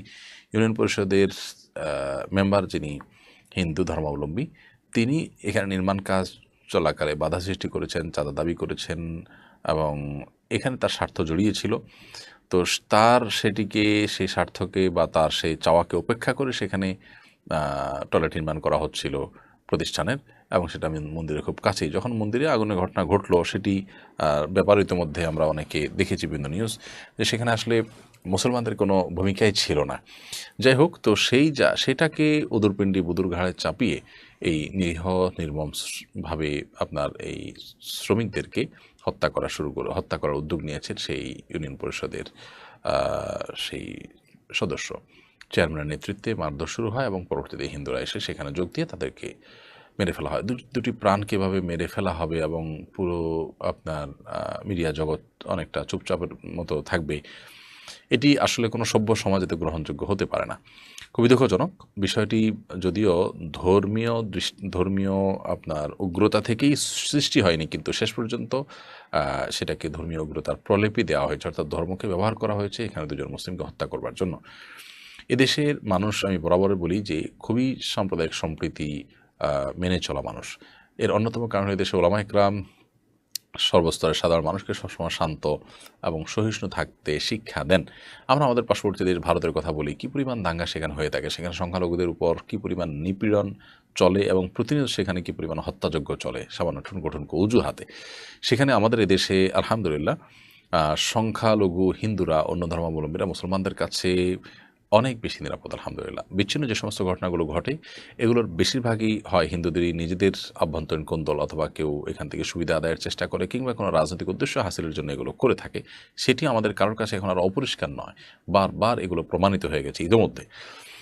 এরপরও যে কোনো মুসলিম ভুল করছে না তা না, কিন্তু সব পরিমাণে সেটা এতই কম যে আসলে উল্লেখ করার মতো নয়। এরকম একটা জায়গায় এই ধরনের বিষয়কে যদি শক্ত হাতে দমন করা না হয়, দৃষ্টান্তমূলক শাস্তি দেওয়া না হয়, তাহলে মানুষের কাছে ভুল বার্তা যাবে এবং মানুষ ভুল মেসেজ নেবে এবং এগুলো অত্যন্ত ভয়াবহ আকার পরিগ্রহ করতে পারে। সেজন্য দায়িত্বশীলতার সাথে বিষয়গুলোকে দেখবেন এবং বিবেচনা করবেন, উপযুক্ত শাস্তি নিশ্চিত করবেন দ্রুততম সময়ে অপরাধীদেরকে। নিশ্চয়ই ইউনিয়ন পরিষদের মেম্বার, চেয়ারম্যান যারাই জড়িত থাকেন, তাদের হীনস্বার্থ চরিতার্থ করবার জন্য এখানে ধর্মকে টেনে এনে নির্মমভাবে দুজন মুসলিম শ্রমিককে যে খুন করা হলো, এটার মানে দ্রুততার সাথে বিচার হওয়া এবং বিচার শাস্তি কার্যকর করা উচিত। তা না হলে মানুষ ভুল বুঝবে, ভুল বার্তা যাবে এবং ইতিমধ্যে নানা রকমের বার্তা ছড়াচ্ছে এবং এটা আমাদের কারোর জন্য ভালো কিছু বয়ে আনবে না। বিধায় ধর্মীয় সম্প্রীতি রক্ষা করবার প্রয়োজনেই এটাকে ধামাচাপা দেওয়া নয়, বরং উপযুক্ত আপনার তদন্তের মাধ্যমে উপযুক্ত মানে দোষী ব্যক্তিদেরকে উপযুক্ত শাস্তি দেওয়া উচিত। সুমাইয়া মজুমদার আপনি লিখেছেন, কারোর সাথে অন্যায় করে তার থেকে ক্ষমা চাওয়ার পর সে যদি ক্ষমা করে দেয়, এ অন্যায়ের জন্য কি কিয়ামতের দিন জবাবদিহিতা করা লাগবে? বোন সুমাইয়া, কারোর সাথে আপনি অন্যায় করার পর যদি তার থেকে ক্ষমা চেয়ে থাকেন এবং সে যদি ক্ষমা করেই দেয়, তাহলে সেক্ষেত্রে আর কিয়ামতের দিন এটার জন্য তার কাছ থেকে আর জবাবদিহি করা লাগবে না। কিন্তু যে কোনো অন্যায় হয়ে গেলে, মানুষের প্রতি অন্যায় করলেও সেখানে দুটি অপরাধ থাকে। একটা হলো যে ব্যক্তির প্রতি অন্যায় করলেন তার অধিকার আপনি হরণ করলেন, লঙ্ঘন করলেন, নষ্ট করলেন। আরেকটি হলো আল্লাহ তাআলার নির্দেশ আপনি লঙ্ঘন করলেন, কারণ আপনি মানুষের প্রতি সদয় হতে আল্লাহ আপনাকে নির্দেশ করেছেন, কারোর অধিকার নষ্ট না করতে আল্লাহ আপনাকে নির্দেশ করেছেন, তো আপনি সেগুলো করে লঙ্ঘন করেছেন সেই আল্লাহ নির্দেশকে। সেরকম কোনো ব্যাপার যদি হয়ে থাকে বা সেরকম বিষয় তো অবশ্যই এখানে ছিল, কারণ আপনি কারোর হক নষ্ট করেছেন মানে আল্লাহ নির্দেশ লঙ্ঘন করেছেন, বান্দার নির্দেশ লঙ্ঘন করেছেন। সো বান্দার কাছ থেকে মাপ চেয়েছেন, আপনি আখিরাতে তার জন্য আর জবাবদিহি করতে হবে না, কিন্তু পাশাপাশি আল্লাহর কাছেও আপনি মাপ চাইতে হবে, তওবা করতে হবে। দুইটাই যদি আপনি করে থাকেন এবং আপনার তওবা কবুল হয়, ইনশাআল্লাহ আশা করা যায় কিয়ামতের ময়দানে আপনার এর জন্য আর জবাবদিহি করতে হবে না। এমনি মশিউর রহমান আপনি লিখেছেন, আমার শাশুড়ি একজন কিডনি ট্রান্সপ্লান্টের রোগী। 4 মাস আগে ওনার কিডনি ট্রান্সপ্লান্ট হওয়ার 26 দিন নামাজ পড়তে পারেননি। এই রমজান মাসে উনি তারাবির নামাজ পড়লেও রোজা রাখতে পারেননি, যেহেতু ওনাকে নিয়মিত অত্যন্ত হাই ডোজের ওষুধ খেতে হয়। উনি কীভাবে সেই 26 দিনের নামাজ কাজা পড়তে পারেন আর রোজাগুলোর ব্যাপারে উনি কী করবেন? এখন তিনি রোজা যদি রাখার মতো সামর্থ্য তার থাকে তাহলে এখন রোজা রেখে ফেলবেন, আর যদি এখন রোজা রাখার সামর্থ্য না থাকে কিন্তু সামর্থ্য হবে সেরকম আশা থাকে তাহলে অপেক্ষা করবেন, যখন তৌফিক হবে তখন রাখবেন। যদি একান্ত তিনি রাখতে না পারেন বা আর আপাত দৃষ্টিতে তার সুস্থ হওয়া সুদূর পরাহত থাকে, তাহলে সেক্ষেত্রে তার যতগুলো রোজা ভঙ্গ হবে বা রাখতে পারেননি তিনি, সেগুলোর জন্য ফিদিয়া আদায় করতে হবে। আল্লাহ সুবহানাহু ওয়া তাআলা বলেছেন, ওয়া'আলাল্লাযীনা ইউতীকুনাহু ফিদিয়াতুন তা'আমু মিসকিন, যারা সিয়াম রাখতে সক্ষম নন তাদের জন্য মিসকিনদেরকে খাদ্য দিয়ে দেওয়াটাই হলো করণীয়। সো ওনার পক্ষ থেকে প্রত্যেক রোজার জন্য একটা করে ফিদিয়া বা আপনার একটা করে ফিতরা আমরা দিয়ে থাকি। ওই পরিমাণ ফিতরা পরিমাণে 30 রোজার জন্য 30টা ফিতরা দিয়ে দিবেন, তাতে ইনশাআল্লাহ দায়মুক্ত হয়ে যাবেন, যদি তার সুস্থ হওয়ার সম্ভাবনা কম থাকে বা দূরবর্তী থাকে। আর 26 দিনের নামাজ যেটা পড়েছেন সেটা এখন তিনি কাজা করে ফেলবেন। ফরজ এবং ওয়াজিবগুলো শুধু কাজা করবেন, সুন্নতগুলো কাজা করতে হবে না, এবং হিসেব করে করে কত ওয়াক্ত নামাজ হয়েছে, ফজরটা, জোহরটা, প্রথম দিনের ফজরটা যদি কাজা হয়েছিল, এরপর দ্বিতীয় দিনের জোহরটা, প্রথম দিনের ফজরটা, দ্বিতীয় দিনের ফজরটা, এভাবে নিয়ত করে করে তিনি কাজা করে ফেলবেন।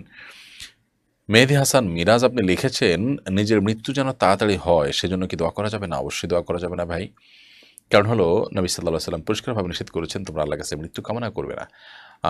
আমরা মৃত্যু কামনা যদি কেউ করি তাহলে কেন করব? নিশ্চয়ই ডিপ্রেশনে পড়ে করব, নিশ্চয়ই কোনো বিপদে পড়ে আমি চাইবো যে এটা থেকে মুক্তি লাভের জন্য মৃত্যুবরণ করে আমি মুক্ত হতে চাইব। তো আমার বিপদ থেকে মুক্তি যে হবে মৃত্যুর মাধ্যমে, এটা আমি কীভাবে নিশ্চিত হলাম? বরং মৃত্যুর মাধ্যমে তো বিপদটা আরও প্রলম্বিত হলো, আরও বড় হলো, দীর্ঘায়িত হলো। কারণ আমার আগের বিপদটা ছিল শুধু পার্থিব, এখন অপার্থিব হয়ে গেল। অনন্ত অসীমকালের জন্য আমার জাহান্নামের যাত্রার পথে আমি অগ্রসর হয়ে গেলাম। খুব ভয়ঙ্কর একটি ব্যাপার। তো এই জন্য একজন ঈমানদার কখনো নিজের মৃত্যু কামনা করতে পারেন না। নবী সাল্লাল্লাহু আলাইহি ওয়াসাল্লামের এক্ষেত্রে এই জাতীয় বিষয়ে দোয়া ছিল যে, আল্লাহুম্মা আহয়িনি মা কানাতিল হায়াতু জিয়াদাতান লি ফি খাইর। আল্লাহ আমাকে ততদিন আপনি বাঁচিয়ে রাখুন যতদিন আমার বেঁচে থাকার মধ্যে আমার কল্যাণ রয়েছে।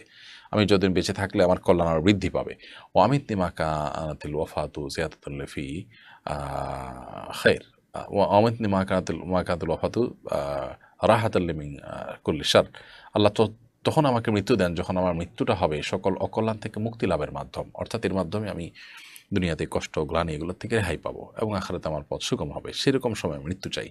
সেই জন্য মৃত্যু এবং হায়াত মানুষ এভাবে আল্লাহর কাছে কামনা করবে, কিন্তু ইমিডিয়েট আমার মৃত্যু চাই, এখন আমার মৃত্যু হলে আমার কল্যাণ হবে এমনটি তো আমি নিশ্চিত নই, যার কারণে এইভাবে দোয়া করা নিষেধ। মারিয়া মনসুর লিখেছেন, মা বাবার জন্য কীভাবে দোয়া করব? মা বাবার জন্য আপনি দোয়া করবেন কীভাবে? আল্লাহ তাআলা নিজে শিক্ষা দিয়েছেন, ওয়াকুর রব্বির হামহুমা কামা রাব্বায়ানি সগীরা। আর তুমি বলো যে, হ্যাঁ আমার রব, হ্যাঁ আমার পালনকর্তা, আপনি আমার মা বাবা উভয়ের প্রতি আপনি রহম করুন, যেভাবে তারা আমাকে ছোটোবেলায় শৈশবে আমার প্রতি রহম করেছেন, অনুগ্রহ করেছিলেন। তো এইভাবে মা বাবার জন্য দোয়া করার শিক্ষা আল্লাহ রাব্বুল আলামিন আমাদেরকে দিয়েছেন স্বয়ং, অতএব সেভাবে আমরা দোয়া করতে পারি। এছাড়া মা বাবার জন্য আমরা নিজের ভাষা, নিজের যেভাবে ভালো লাগে সেভাবে আমরা দোয়াও করতে পারি। মেহরাব আপনি লিখেছেন, আমার স্ত্রীর বাবা মায়ের ডিভোর্স হয়ে গেছে এবং তার মায়ের দ্বিতীয় বিবাহ হয়েছে। আমার স্ত্রী কি তার মায়ের দ্বিতীয় স্বামীর সঙ্গে দেখা দিতে পারবে? আপনার স্ত্রীর বাবা মায়ের মধ্যে যদিও ডিভোর্স হয়ে গেছে এবং মায়ের দ্বিতীয় বিয়ে হয়েছে, আপনার স্ত্রী তার মায়ের দ্বিতীয় স্বামীর সঙ্গে অবশ্যই দেখা দিতে পারবে। কারণ হলো, মায়ের স্বামী তিনি যদি আপনার আপন বাবা নাও হন, তারপর তিনি এক ধরনের বাবা। মায়ের স্বামী হওয়ার কারণেই আপনার সাথে তার সন্তান এবং পিতা সুলভ এক ধরনের সম্পর্ক তৈরি হয়, যার কারণে তার সাথে দেখা দিতে পারবেন। এরপর প্রশ্ন করছেন আপনি মানিক আহমেদ, আপনি লিখেছেন ওয়াহাবি কারা, এরা কি মুসলিম? অনলাইনে দেখলাম এক বক্তা সুন্নি তরিকায় যোগ দিলেন কালিমা পড়ে নতুনভাবে মুসলিম হয়ে, এ বিষয়ে যদি কিছু বলতেন। খুবই দুঃখজনক একটি ব্যাপার। ওয়াহাবি বলা হয় সৌদি আরবের আব্দুল ওয়াহাব নজদি রাহিমাহুল্লাহ, একজন আলিম, একজন দায়ী ছিলেন। তাকে নিয়ে নানামুখী চিন্তাভাবনা, নানা ধরনের চিন্তাধারা আছে, কিন্তু দিন শেষে তিনি যে মুসলিম ছিলেন এবং তার যে অনেক ভালো কর্ম ছিল সে ব্যাপারে কোনো সন্দেহ রাখবার কোনো সুযোগ নেই। তাওহীদ এবং সুন্নাতের পথে দাওয়াত দিতেন, বেদাতের ব্যাপারে কঠোর এবং শিরকের ব্যাপারে কঠোর ছিলেন। দিন শেষে তিনি মানুষ ছিলেন, তার সমালোচনার জায়গা থাকতে পারে, কিন্তু তার যে মূল পরিচয় সেটি পরিষ্কার। তো সাধারণত আমাদের দেশে যারা তাওহীদ এবং শিরকের ব্যাপারে সচেতন, শিরক থেকে বেঁচে থেকে তাওহীদকে প্রতিষ্ঠা করতে চায়, বেদাত থেকে বেঁচে থেকে সুন্নাহকে প্রতিষ্ঠা করতে চায়, তাদেরকে আমাদের দেশে চট্টগ্রাম অঞ্চলের দিকে সাধারণত ওয়াহাবি বলে আপনার ট্রল করা হয়, অর্থাৎ আব্দুল ওয়াহাব নজরুল অনুসারী বলে দাবি করা হয়। ওয়াহাব আল্লাহ তাআলার গুণবাচক নাম। ওয়াহাবি হওয়া মানে আল্লাহওয়ালা হওয়া, সে অর্থেও হয়, যদিও সে অর্থে বলা হয় না। তো যাই হোক, কেউ আপনার ওয়াহাবি হলে তিনি অমুসলিম এমনটি মনে করার কারণ নেই। আর যারা নিজেদেরকে সুন্নি দাবি করছেন, মানে ওয়াহাবির বিপরীতটা দাবি করছেন, তারা নিজেদেরকে মনে করছেন যে তারা কোরআন হাদিসের অনুসারী, যারা সুন্নাহর অনুসরণ করছেন, এই ভাইদের মধ্যে যেরকম ভুল ত্রুটি আছে, ত্রুটিটা কোনো কোনো পর্যায়ে ঈমান চলে যাওয়ার মতো পর্যায়ে হয়ে যেতে পারে যদি শিরক হয়ে যায়। বাকি সবাই তো সে পর্যায়ে না, নিশ্চয়ই অনেকে আছেন যারা আসলে শিরকের পর্যায়ে যান নাই, তারা আমাদের মুসলিম ভাই। সো এখানে কালিমা পড়ে ইসলাম গ্রহণ করার ইস্যু আসলে নেই, বা এটা প্রযোজ্য হয় না। এখানে যদি এরকম কিছু হয়ে থাকে সেটা দুর্ভাগ্য ছাড়া আর কিছুই নয়, এটা বাড়াবাড়ি ছাড়া আর কিছুই নয়। আল্লাহ তাআলা আমাদেরকে আমাদের পারস্পরিক যে মতপার্থক্যের জায়গাগুলো আছে, ভিন্ন মতের জায়গাগুলো আছে, সেগুলোকে আমরা সহনীয় পর্যায়ে দেখার তৌফিক দান করুন। আমরা যেন সেগুলোকে বাড়াবাড়ি করে সীমা ছাড়িয়ে না যাই এবং এটিকে হাস্যকর পর্যায়ে নিয়ে না যাই। আল্লাহ তাআলা আমাদের সবাইকে সে ধৈর্য সহ্য দান করুন এবং সেই বোধ শক্তি দান করুন। এমডি মনারুল ইসলাম, আপনি লিখেছেন নামাজ পড়া ছাড়া কি জান্নাতে যাওয়া যাবে? নামাজ পড়া ছাড়া জান্নাতে যাওয়া যাবে কিনা? একজন মানুষ ঈমান এনেছেন, ঈমান আনার পর নামাজের ওয়াক্ত হওয়ার আগে আগেই তিনি মৃত্যুবরণ করলেন, বা নামাজ পড়ার সুযোগ পাওয়ার আগে মৃত্যুবরণ করেন, তিনি জান্নাতে যেতেও পারেন। কিন্তু কেউ নামাজের সুযোগ পেয়েছেন, তিনি মুসলমান, অবলীলায় একটার পর একটা ওয়াক্ত নামাজ নষ্ট করছেন, এরপর তিনি জান্নাতে যাওয়ার প্রত্যাশা জোরালোভাবে করতে পারেন না। ইমাম আবু হানিফা রাহিমাহুল্লাহ সহ অনেক ইমামদের মতেই যদি কেউ ঈমান আনার পর নামাজ ত্যাগ করেন বা নামাজ অবহেলা করেন, কিন্তু তার ভিতরে নামাজ না পড়ার কারণে অপরাধ বোধ থেকে থাকে, তাহলে অবশ্যই তিনি অপরাধ বোধ যে আছে এই কারণে মুসলিম, এবং সেই হিসাবে আল্লাহ তাআলা চাইলে তার অপরাধ মাফ করে তাকে জান্নাত দিতে পারেন, সেই সম্ভাবনা থাকে। বাট কোরআন এবং হাদিসকে আমরা যদি অ্যানালাইসিস করি তাহলে দেখি যে ইচ্ছাকৃতভাবে ঠান্ডা মাথায় নামাজ ত্যাগকারী ব্যক্তি, তার জন্য জান্নাতের পথ অত্যন্ত কঠোর।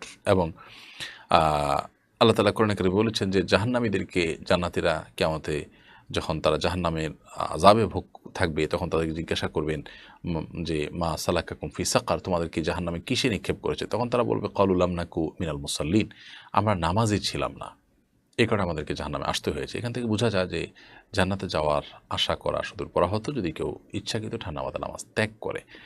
আল্লাহ তাআলার রহমত অনুগ্রহ হলে জাস্ট ইমানের ভিত্তিতে আল্লাহ তাআলা কাউকে চাইলে মাফ করে দিতে পারেন, সেটা অপশনাল। কিন্তু কোরআন হাদিস বলছে যে নামাজ ইচ্ছাকৃতভাবে ত্যাগ করা ব্যক্তি জাহান্নামে যাবে। সো আমাদের সতর্ক থাকতে হবে, এবং জান্নাতে যাওয়ার আশা করে বসে থাকলাম আর নামাজ পড়লাম না, এটা হলো এক ধরনের গাছ লাগিয়ে আরেক ধরনের ফসল আশা করার মতো। আখি আক্তার, আপনি লিখেছেন আলহামদুলিল্লাহ, আমি পরীক্ষায় অন্যটা দেখে লিখি না, কারণ আমি জানি এটা হারাম। কিন্তু অনেক সময় আমার আশপাশের লোকজন অন্য কাউকে প্রশ্ন করে উত্তর বলার সময় সেই উত্তরটা আমি শুনে ফেলি, আমি সেই উত্তরটা নিজের খাতায় লিখলে কেমন গুনাহ হবে? ইচ্ছার বাইরে যদি এরকম হয় যে আপনি জেনে গেছেন, এখন জেনে যাওয়ার পরে আপনি তো আর ভুল লিখবেন না, তাহলে সেটা আপনার জন্য জায়েজ হতে পারে। কিন্তু আপনি ইচ্ছাকৃতভাবে কারোর খাতা দেখবেন না, সেটাই হলো মূল বিষয়। আপনি কারোর খাতা দেখছেন না, দেখেননি, কিন্তু আপনার জানা হয়ে গেছে যে কোনোভাবে আপনি লিখেছেন, আশা করা যায় এর কারণে আপনি গুনাহগার হবেন না। এরপরে সঞ্জারা রিয়া, আপনি লিখেছেন আমার 2টা ভাই সোমবার বৃহস্পতিবারে মারা যায়, এই জন্য আম্মু নিয়ত করেন এই 2 দিন সপ্তাহে রোজা রাখবেন। প্রশ্ন হলো ঋতুস্রাবের সময় এগুলো তো রাখতে পারেন না, এই রোজাগুলো রাখার নিয়ম কি? তাছাড়া ওনার অনেক ভাঙতি রোজা বাকি, ভাঙতি রোজা থাকলে সেগুলো আগে রাখতে হবে, সেই রোজাগুলো আগে না রেখে তিনি অন্য কোনো রোজা রাখাটা তার জন্য সমীচীন হবে না। কারণ হলো ফরজ রোজা রেখে তার জন্য নফল রোজা রাখার সুযোগ নেই। এমনিতে সোমবার বৃহস্পতিবার রোজা রাখা সুন্নাত, নবী সাল্লাল্লাহু আলাইহি ওয়াসাল্লাম সেটা রাখতেন, এবং সে নিয়তে রাখলে তার সওয়াব হবে। সন্তান মারা গেছে সেই জন্য আসলে ওই দিন রোজা রাখার বিশেষ কোনো তাৎপর্য শরীরের দৃষ্টিকোণ থেকে নেয়। তারপর তিনি তাদের সন্তানদের মাগফিরাতের জন্য তিনি রোজা রাখতে চাইলে সেটা একান্তই তার ব্যাপার, কিন্তু এটাকে শরিয়ার অংশ বা অপরিহার্য অংশ বানিয়ে ফেলা উচিত হবে না। আর যখন মাসিক হবে তখন তার জন্য রোজা রাখা নাজায়েজ এবং গুনাহের কথা, সো ওই সময় তিনি কোনো অবস্থাতে রোজা রাখবেন না। এরপরে অর্পি আপনি লিখেছেন, আমি রোজা অবস্থায় ঠোঁটের চামড়ার ক্ষুদ্রাংশ গিলে ফেলার আশঙ্কা করছি। এমন অবস্থা আমি রোজাটি সম্পন্ন করেছি, এখন কি রোজাটি পুনরায় কাজা করতে হবে? এছাড়াও অনেক সময় রোজা রাখা অবস্থায় মুখের মাঝে মাঝে নাক দিয়ে টক পানি চলে আসে, যা ফেলার জন্য বুঝে ওঠার আগেই ভিতরে চলে যায়। এমন রোজাসমূহ রাখা সত্ত্বেও কি পুনরায় তা কাজা করতে হবে? বনর্পিতা, না, এরকম রোজা আপনাকে কাজা করতে হবে না।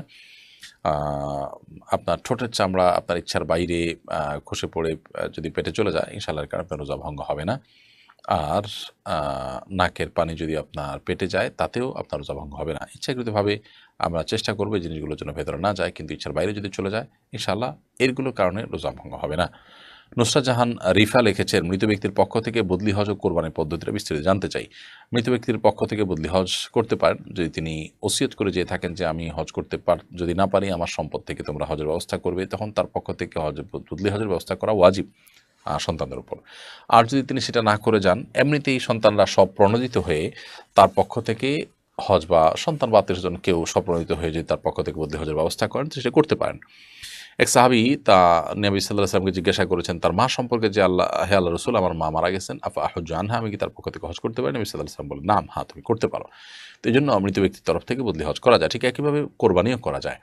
নবী করিম সাল্লাল্লাহু আলাইহি ওয়াসাল্লাম ইব্রাহিম আলাইহিস সালামের পক্ষ থেকে কোরবানি করেছেন, তিনি মৃত, তো মৃত ব্যক্তির তরফ থেকে কোরবানিও করা যায়, হজও করা যায়। আতহারুল ইসলাম মানিক আপনি লিখেছেন, কোথাও পানি নাই, শরীর পাক করার মতো কোনো ব্যবস্থা নেই, নামাজের সময় হয়ে গেছে, এখন নাপাক অবস্থায় নামাজ আদায় করা যাবে কি না? যদি কোথাও পানি না থাকে, আশেপাশে দীর্ঘ পথ খুঁজেও পানি পাওয়ার কোনো সম্ভাবনা না থাকে, পুরো 1 মাইল এরিয়ার মধ্যে আপনি কয়েক মাইল এরিয়ার মধ্যে পানি পাওয়ার সম্ভাবনা যদি দেখেন যে নাই, ক্ষীণ হয়ে গেছে, তখন আপনি তায়াম্মুম করে নামাজ পড়বেন। নাপাক অবস্থায় নামাজ পড়বেন না, বরং তায়াম্মুম করে নামাজ পড়বেন। মাটি বা মাটি জাতীয় কোনো বস্তুতে হাত দিয়ে আপনি মুখ এবং হাত মাসা করে তারপর আপনি নামাজ পড়বেন। তোহা জান্নাত আপনি লিখেছেন, মাগরিবের সময় ঘরের সামনের দরজা খোলা রাখতে হয় এবং পেছনের দরজা বন্ধ রাখতে হয়, ধারণা কতটুকু যুক্তিযুক্ত? না, এর সাথে কোরআন এবং হাদিসের কোনো সম্পর্ক নেই, এটি নিছকই আমাদের মন গড়া ধারণা মাত্র। মাগরিবের সময় সামনের দরজা খোলা রাখতে হয়, পিছনের দরজা বন্ধ রাখতে হয়, বা সামনেরটা বন্ধ পিছনেরটা খোলা রাখতে হয়, এরকম কোনো কথা নেই। তবে এটা ঠিক যে সন্ধ্যার সময় শিশুদেরকে বাহিরে বিচরণ করতে দেওয়া উচিত নয়, বাইরে নিয়ে যাওয়া উচিত নয়। এই সময়গুলোতে দুষ্ট জিন বা শয়তানের অনেক বেশি বিচরণ হয়ে থাকে, বাচ্চাদের ক্ষতির কারণ হতে পারে। এই জায়গা থেকে হাদিসে বাচ্চাদেরকে এই সময়টাতে বাসার বাইরে রাখতে নিষেধ করা হয়েছে। এর বাইরে আপনার দরজা এটা খোলা যাবে ওটা খোলা যাবে না এমন কোনো কথা বলা নেই। এরপরে প্রশ্ন করেছেন নাজমুন সুলতানা, আপনি লিখেছেন, কোনো ব্যক্তির প্রচুর পরিমাণ ঋণ থাকলে তার কি কোরবানি দেওয়া জায়েজ আছে? অপারগ হলে কি করা উচিত? প্রচুর পরিমাণে ঋণ যদি কারোর থাকে এবং ঋণের জন্য প্রেশার আছে ঋণ পরিশোধের জন্য, তাহলে সেক্ষেত্রে তার কোরবানি না দিয়ে ঋণ পরিশোধ করাকে অগ্রাধিকার দিতে হবে। তার জন্য ঋণ না দিয়ে কোরবানি দেওয়া জায়েজ নাই। আর যদি ব্যাপারটা এরকম হয় যে ঋণের যে দায়িত্ব সেটা তিনি আদায় করার জন্য কোনো সিস্টেমের মধ্যে তিনি আছেন, সেটা তিনি আদায় করবেন এবং কিস্তিতে দিয়ে যাচ্ছেন নিয়মিত, কোনো অবহেলা নেই, এবং সেটা এখনই দিয়ে ফেলতে হবে এরকম নয়, দায়নি মুআজ্জাল নয়, বরং সেটি সময় নেওয়া আছে, আপনি সেই হিসেবে দিচ্ছেন, তাহলে সেক্ষেত্রে আপনি অবশ্যই কোরবানি দিতে পারেন অন্য টাকা দিয়ে। তাহলে যে ঋণটা ধরুন আপনি ধার করেছেন, টাইম ওভার হয়ে গেছে, পাওনাদারের প্রেশার আছে, কিন্তু আপনি দিচ্ছেন না, ঘোরাচ্ছেন, এরকম যদি হয় তাহলে সেক্ষেত্রে সেটার কথা ভিন্ন। সেটা যদি আপনার প্রেশার যদি থাকে, তাহলে আপনার কোরবানি না দিয়ে ওই দেনা পরিশোধ করতে হবে। এরপরে জম্মু শেখ এআইডি থেকে আপনি লিখেছেন, একজন নারী আমার স্বামীর সাথে পরকীয়া করছে, কাউকেই ওরা ভয় পায় না। আমার এখন স্বামীর প্রতি ঘৃণা জন্মে গেছে। ঘৃণা আর অবিশ্বাস নিয়ে তার সাথে থাকা কি ঠিক হবে? তবে ও আমাকে অনেকবার ছেড়ে দিতে বলেছে, আমি চলে গেলে সে ফিরবেও না। 2টো মেয়ে আছে, কি করব, পরামর্শ দিবেন? বোন, প্রথম কথা হলো, এই ধরনের পরিস্থিতিতে আপনার পারিবারিক অবস্থা, তার পারিবারিক অবস্থা, সামাজিক অবস্থান এবং সক্ষমতা, সামর্থ্য, এই সবগুলোকে অ্যানালাইসিস করে এগুলো সবগুলোকে বিবেচনায় এনে পুরো পরিস্থিতিটাকে সামনে রেখে সিদ্ধান্তে আসতে হবে। এই জন্য এ ধরনের সংক্ষিপ্ত ভাষণের প্রশ্ন উত্তরে আসলে এই বিষয়ে আপনাকে প্রশ্ন উত্তর দিয়ে আমি সমাধান দেওয়া বা সুস্পষ্ট পরামর্শ দেওয়া আমার জন্য কঠিন।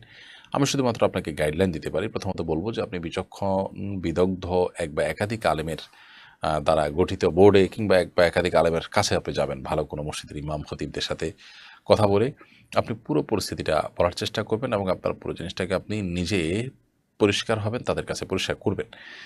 এরপর আমি বলতে চাই যে যদি আপনার এখান থেকে ডিভোর্স নিয়ে আপনার অন্যত্র বিয়ের সম্ভাবনা খুবই ক্ষীণ থাকে এবং সেটা না হলে আপনার জন্য কষ্টের কারণ হয়, তো এই পাপিষ্ঠ স্বামীর সঙ্গে আপনি ঘর করে চলে গেলে আপনার সম্পর্কটা হারাম হবে না, কিন্তু অবশ্যই পাপিষ্ঠ স্বামীকে ত্যাগ করে যাওয়ার কোনো স্কোপ থাকলে এটা আপনার চেষ্টা করা উচিত। কারণ যদি তার পাপ থেকে ফিরে আসার কোনো পথ আপাত দৃষ্টিতে আপনি দেখতে না পান, তাহলে সেক্ষেত্রে এই মন্দ মানুষের সঙ্গে না থেকে আপনি আল্লাহর উপর ভরসা করে আপনার পথ আপনি ধরতে পারেন। কিন্তু পুরো বিষয়টা নির্ভর করবে পরিস্থিতিটা কেমন, কতটা সংশোধনযোগ্য এবং আপনার অবস্থা কী, তার অবস্থান কী, এটার উপরে। তো এই জন্য এ বিষয়ে আপনি আরেকটু সময় নিয়ে পরামর্শ করে তারপর আগাবেন। আমাদের আসুন্নাহ ফাউন্ডেশন থেকে আলহামদুলিল্লাহ আমরা অফিস ডেগুলোতে অফিস থেকে আমরা আলহামদুলিল্লাহ চেষ্টা করে থাকি এই ধরনের সার্ভিস দেওয়ার জন্য। ওলামা ইকরাম রয়েছেন যারা আপনাদেরকে এই ধরনের সার্ভিস দিয়ে থাকেন, দিবেন ইনশাআল্লাহ তাআলা। জেএমকে শেখ রুনা আপনি লিখেছেন, আমার মা উমরা করতে গেলে মাহরাম হিসাবে আমার মামাকে নিতে হলে টাকাটা কে বহন করবে? আমার মামার সামর্থ্য আছে হজ করা। আপনার মা তিনি উমরা করতে যাওয়ার জন্য তার মাহরাম দরকার হবে, সেক্ষেত্রে তো আপনার মামাকে নিলে তো আপনার মাই খরচ বহন করবেন। কিন্তু আপনার মামার নিজের যদি হজ বা উমরা ফরজ হয়ে থাকে, তাহলে তার সাথে গেলে আপনার মার উমরা বা হজ আদায় হয়ে যাবে। অর্থাৎ আপনার মামার নিজস্ব ভাবে তার উপরে হজ বা উমরা ফরজ হয়েছে, আপনার মা তার সঙ্গী হয়ে গেছেন, তো আপনার মারটাও আদায় হয়ে যাবে, তারটাও আদায় হয়ে যাবে। কিন্তু তিনি যদি যেতে না চান, তার উপরে ফরজ আছে, তারপরে তিনি যাবেন না, তাহলে তিনি অপরাধী, আল্লাহর কাছে এটা তার ব্যাপার। এখন আপনার মায়ের ঠেকা যে তিনি মাহরাম ছাড়া যেতে পারছেন না, সো তাকে সাথে নিয়ে যাচ্ছেন। এটা যদি করতে চান তিনি, সেই ক্ষেত্রে এটাই করা উচিত। অর্থাৎ তিনি যদি যেতে চান, তাহলে তার মাহরামকে সাথে নিয়ে যাওয়া উচিত। এটা আপনার মামা হোক বা অন্য কেউ হোক। তার হজ ফরজ, সেজন্য আমি টাকা দেবো কেন, এটা তো বলার কোনো যৌক্তিকতা নেই। কারণ ফরজ হজ তিনি যদি না করেন, তখন আমি তো জোর করতে পারি না, তখন আমি আমার টাকা দিয়ে তাকে নিতে পারি চাইলে। আর না হলে অন্য কোনো মাহরাম সাথে নিয়ে যাবেন তিনি। এম মুস্তাফিজুর রহমান আপনি লিখেছেন, মৃত ব্যক্তিকে যখন গোসল ও দাফন করা হয়, মৃত ব্যক্তি কি তখন তা উপলব্ধি করতে পারে? দেখুন, মানুষ মারা যাওয়ার পর এক ধরনের অনুভূতি তার মধ্যে থাকে। বিশেষ করে মৃত ব্যক্তির লাশ বহন করার ক্ষেত্রে খুব কোমলতার সাথে উঠানো নামানোর কথা হাদিসে নির্দেশনা রয়েছে। এখান থেকে বোঝা যায় যে এক ধরনের অনুভব তাদের থাকে। বিশেষ করে একটা হাদিস আছে, কাসরু আজবুল মাইয়েতি কা কাসরিহি হাইয়া, কোনো মৃত মানুষের হাড্ডি এটাকে ভাঙা জীবিত মানুষের হাড্ডি ভাঙার মতো। এটা অবশ্য অনেকে বলেছেন অপরাধের মাত্রার দিক থেকে বোঝানো হয়েছে, জাস্ট অনুভবের দিক থেকে নয়। আবার অনেকে বলেছেন অনুভূতির দিক থেকে করা হয়েছে। তো বিষয়টা একেবারে মানে কর্নেসের আলো করে সুস্পষ্ট করে এরকম বলা হয়েছে, ব্যাপারটা এরকম না যে সে উপলব্ধি করতে পারে, কতটুকু পারে, কি পারে না পারে এরকম। তবে বিভিন্ন হাদিস থেকে বোঝা যায় যে কিছুটা উপলব্ধি থাকে, তবে সব কিছু তারা দেখতে পারে, বুঝতে পারে, ব্যাপারটা সেরকম না। মিরো এলিজা ইয়ারি থেকে আপনি লিখেছেন, বরকতের আশায় দোকান কিংবা ব্যবসা প্রতিষ্ঠানে সকাল সন্ধ্যা জমজম কূপের পানি এবং সোনার উপর ধৌত করা পানি ছিটিয়ে দিলে এটা কতটা শরীয়তসম্মত? এটা অবশ্যই কুসংস্কার। জমজম কূপের পানি ছিটিয়ে দিলে ব্যবসা প্রতিষ্ঠানে বরকত হবে, এরকম কোনো কথা কোরআন হাদিস বা কোনো সালাফের উক্তি থেকে পাওয়া যায় না। জমজম কূপের পানি পান করার জন্য, পান করলে সেটি আমাদের প্রভূত কল্যাণের কারণ হয় এবং আমাদের নানাবিধ দিক থেকে উপকার বয়ে আনে, সেটি হাদিসের আলোকে প্রমাণিত। এর বাইরে ঘরে বা ব্যবসা প্রতিষ্ঠানে ছিটানোর মধ্যে কোনো কল্যাণের কথা কোথাও লেখা নেই। এর বাইরে সোনার উপর পানি ধৌত করা পানি ছিটিয়ে দিলে কল্যাণ হয়, এটা তো একেবারে শিরপূর্ণ বিশ্বাস। এটার সোনার উপর পানির কোনো তাৎপর্য, বিশেষ করে আমাদের বৈষয়িক জীবনে কোনো প্রকার প্রভাব ফেলার মতো কোনো তাৎপর্যের কথা কোনো কোরআন হাদিসে কোথাও নেই। এটা একেবারেই কুসংস্কারের জন্য বিশ্বাস। শামীম ইয়ারা স্মৃতি আপনি লিখেছেন, মায়ের পায়ে নিচে আপনার প্রশ্ন তো একবার দিয়েছি। নূর নাহার আপনি লিখেছেন, আমি নিয়ত করেছিলাম আমি ও আমার স্বামী হজ করব। এখন যদি হজ করতে না পারি, তাতে কি গুনাহ হবে? নিয়ত করেছেন কিন্তু হজের সামর্থ্য হয় নাই, তো এর কারণে গুনাহ হবে না। বরং আপনি যে নিয়ত করেছেন পাক্কা, যে আল্লাহ তৌফিক দিলে আপনি করবেন, কিন্তু আল্লাহ তৌফিক দেন নাই, তো নিয়ত যে পাক্কা ছিল, চেষ্টাও করেছেন কিন্তু করতে পারলেন না, এর কারণে আল্লাহ তাআলার কাছে সওয়াব পেয়ে যাবেন, সেটা বরং জোরালোভাবে আশা করা যায় ইনশাআল্লাহ তাআলা। মীর হোসেন লিখেছেন, একজন ইমামের মাসিক বেতন কত হওয়া উচিত বর্তমান বাজারের খরচের দাম বিবেচনা করে? এটা তো আসলে ভ্যারি করবে, গ্রামে একরকম, শহরে আরেক রকম। শহরের জীবনে আমাদের আজকাল দেখা যায় যে একটা মধ্যবিত্তের ফ্যামিলিও মাসে 30 থেকে 40 হাজার টাকা না হলে ফ্যামিলি নিয়ে শহরে থাকার মতো অবস্থা থাকে না।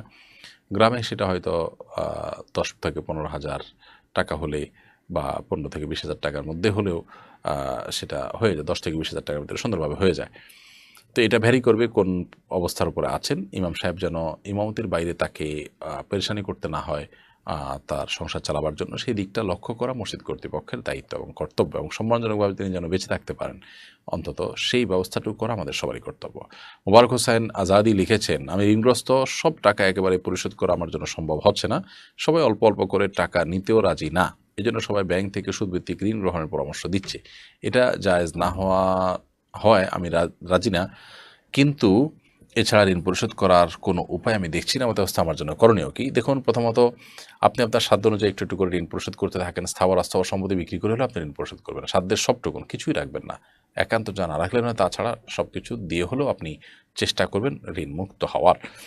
ঋণ আদায় করার জন্য সুদভিত্তিক ঋণ নেওয়া আপনার জন্য উচিত হবে না, বরং আপনি চেষ্টা করেন আদায় করার, এবং দাবিদাররা, পাওনাদাররা যদি রাজি নাও হয়, আপনি এই ওয়েতে আগান এবং আপনার সদিচ্ছার জন্য কোনো ঘাটতি না থাকে, যাতে করে আপনি ঋণ পরিশোধ করতে পারেন। প্রয়োজন আপনি অন্য ঋণ নেবেন সুদ মুক্ত, সেটা দিয়ে আপনি ঋণ পরিশোধ করতে পারেন। মোহাম্মদ নুরুল ইসলাম লিখেছেন, কিভাবে হেদায়েতের উপর অটল থাকা যায়? আল্লাহর কাছে দোয়া করবেন, রব্বানা লা তুযিগ কুলুবানা বা'দা ইয হাদাইতানা ওয়া হাব লানা মিন লাদুনকা রাহমা ইন্নাকা আনতাল ওয়াহ্হাব। আল্লাহ, একবার হেদায়েত দেওয়ার পর আপনি আমার অন্তরকে আর বক্র করে দিবেন না, অটল রাখবেন হয়তো হেদায়েতের উপরে, আপনি দানশীল, এ দোয়া করবেন, আল্লাহ তাআলা শিখিয়েছেন। এরকম আরও দোয়া রয়েছে, যেমন আমরা দোয়া করতে পারি, ইয়া মুকাল্লিবাল কুলুব সাব্বিত কলবি আলা দীনিকা ওয়া তাআতিক, হে অন্তর পরিবর্তনকারী, আমাদের অন্তরকে আপনি আপনার দ্বীনের উপরে, আপনার আনুগত্যের উপরে অটল অবিচল করে দিন। এভাবে দোয়া করবেন আল্লাহ তাআলার কাছে। নাদিয়া সুলতান লিখেছেন, মহিলারা পিরিয়ড চলাকালীন অবস্থায় মুখস্থ কোরআন তেলাওয়াত করতে পারবে কিনা? জমহুর বা সংখ্যাগরিষ্ঠ ইমামদের মতে পারবে না। মহিলা পিরিয়ড অবস্থায় এমনি ইসলামিক বই পুস্তক পড়তে পারে, কোরআনের তাফসির বা ব্যাখ্যা বিশ্লেষণ পড়তে পারে, বাট সরাসরি কোরআন পড়বেন না। শিবির আহমদ আপনি লিখেছেন, আমি ইরাক থেকে বলছি, আমাদের এখানে কোনো মসজিদ নেই, আমরা জুমার নামাজ পড়তে পারি না, আমাদের করণীয় কি? কয়েকজন মিলে আপনারা জামাত করবেন, মসজিদ হওয়া জরুরি নয়। আপনারা 3 জন মানুষ যদি থাকেন, তো 3 জন মানুষ মিলে আপনারা নিজেরা খুতবা দিয়ে জুমার ব্যবস্থা করবেন, এবং এটা কোনো জটিল কাজ না। চেষ্টা করলে আমাদের জন্য খুব সহজ। কোরআন একটা আয়াত বললো, একটু তাসবিহ পাঠ করলো, বাস খুতবা হয়ে গেল। হতে পারে 2 মিনিটের খুতবা, 1 মিনিটের খুতবা, দেখে পড়লো, কিন্তু আপনাদেরকে জুমা নামাজ পড়তে হবে। ইচ্ছাকৃতভাবে জুমা নামাজ ত্যাগ করে থাকার সুযোগ নেই। যদি সেই সুযোগ না থাকে, তাহলে সে জায়গা আপনাকে ত্যাগ করতে হবে। আফরোজা দীপা আপনি লিখেছেন, আমি একটা ছেলেকে পছন্দ করি, কিন্তু সে আমার থেকে 7 বছরের ছোট। ছেলেটিও পছন্দ করে, পরিবার ও বয়সের কথা চিন্তা করে কেউ কাউকে বলতে পারছি না, কিন্তু দুজনেই খুব কষ্ট পাচ্ছি। এখন আমাদের কি? ছেলেটা এবার এইচএসসি পরীক্ষা দিয়ে এবং আমি মাস্টার্স শেষ করেছি। দেখুন, বিবাহর আগে এ ধরনের সম্পর্ক, রিলেশন, তথাকথিত পছন্দ করি, এই জিনিসটা থেকে আমাদের বেরিয়ে আসতে হবে, এটা হারাম। যেহেতু আপনার কেউ কাউকে বলতে পারছেন না, এজন্য দুজনের পথে থাকবেন এবং একজন আরেকজনের সাথে কোনো প্রকার যোগাযোগ করবেন না, অপেক্ষা করবেন। পারিবারিকভাবে যদি সেরকম সুযোগ থাকে করবেন, আর না হলে এটা শয়তানের ধোঁকা, আপনাদেরকে শয়তান হারামের দিকে নিয়ে যাওয়ার চেষ্টা করছে। এখান থেকে আল্লাহর জন্য ত্যাগটা করবেন। আল্লাহর জন্য ত্যাগ, আল্লাহর জন্য ভালোবাসা, এটা ইমানের দাবি। এটুকু করতে না পারলে আপনি কোন মুখে আল্লাহর কাছে জান্নাত চাইবেন? এরপরে ওয়াফিয়া সরকার লিখেছেন, প্রেগনেন্সিতে হঠাৎ কোনো কারণে ব্লিডিং হলে কি নামাজ পড়া যায়? আশা করি উত্তর পাবো। প্রেগনেন্সিতে যদি হঠাৎ করে ব্লিডিং হয়, আপনি নামাজ পড়বেন, ওটা অসুস্থতা, ওই অবস্থা নামাজ আপনার জন্য প্রযোজ্য। গোলাম রাব্বি আপনি লিখেছেন, বাবরি চুল কাটা বা সাইজ করার বিষয়টি একটু বলবেন প্লিজ। কানের সাইড দিয়ে কাটা যাবে নাকি কান কাটা যাবে না? কান বরাবর বা কাঁধ বরাবর, ঘাড় বরাবর, আপনি কান এবং ঘাড়ের মাঝামাঝি এবং ঘাড় বরাবর, কান বরাবর, 3ভাবে রাখতে পারেন। যেখানে রাখেন সমান করে কাটবেন, এটা জায়েজ আছে। এমনি টিপু আপনি লিখেছেন, দুঃস্বপ্ন থেকে বাঁচার আমল বলবেন। ভাই টিপু, দুঃস্বপ্ন থেকে বাঁচার জন্য প্রথমত এগুলো অনেক সময় হয়ে থাকে ডিপ্রেশনের কারণে, সেজন্য ডিপ্রেশন থেকে মুক্ত থাকার চেষ্টা করবেন। আরও বিভিন্ন পরামর্শ রয়েছে। আর শয়তান দেখাচ্ছে এরকম কিছু মনে হলেও উজু করে পবিত্র অবস্থায় আপনি শোয়ার চেষ্টা করবেন। এবং অবসাদগ্রস্ত অবস্থা যেন না থাকেন সেদিকটা খেয়াল রাখবেন, ইনশাআল্লাহ আল্লাহ তাআলা রক্ষা করবেন। তারপর যদি কখনো স্বপ্ন কিছু দেখার পর আপনার পেরেশানি মনে হয়, তাহলে আল্লাহর কাছে পানাহ চাইবেন, আউযু বিল্লাহি মিনাশ শাইতানির রাজিম পড়বেন এবং বাম দিকে প্রতীকী থুতু ফেলবেন 3 বার এবং আমানতু বিল্লাহি রাসূলিহি পড়বেন এবং সম্ভব হলে উঠে 2 রাকাত নামাজ পড়বেন যদি কোনো স্বপ্ন দেখার পর আপনার কাছে পেরেশানি মনে হয়। বাকি এই ধরনের স্বপ্ন যেন না দেখেন সেজন্য অজু করে আল্লাহর কাছে পানাহ চেয়ে তারপরে ঘুমাবেন, ইনশাআল্লাহ বিদিনে আল্লাহ তাআলা রক্ষা করবেন। প্রিয় দর্শক, দেখতে দেখতে অনুষ্ঠানের একেবারে শেষ প্রান্তে আমরা চলে এসেছি। সময় হয়েছে আমাদের বিদায় নেবার। ইনশাআল্লাহ বিদিনা যদি আল্লাহ তাআলা আমাদেরকে ভালো রাখেন, নিরাপদে রাখেন, আগামী সপ্তাহে একই সময় আবার দেখা হবে। সে পর্যন্ত আল্লাহ তাআলা সবাইকে ভালো রাখুন, নিরাপদে রাখুন, সুস্থ রাখুন এবং কোরআন এবং হাদিসের আলোকে আমাদের জীবনকে আলোকিত করার তৌফিক দান করুন, তাকওয়ার পথে এগিয়ে যাওয়ার তৌফিক দান করুন। আজকে এই পর্যন্তই। বারাকাল্লাহু ফিকুম, জাযাকুমুল্লাহু খাইরা, ওয়াসসালামু আলাইকুম ওয়া রাহমাতুল্লাহি ওয়া বারাকাতুহু। আসুন্নাহ ফাউন্ডেশন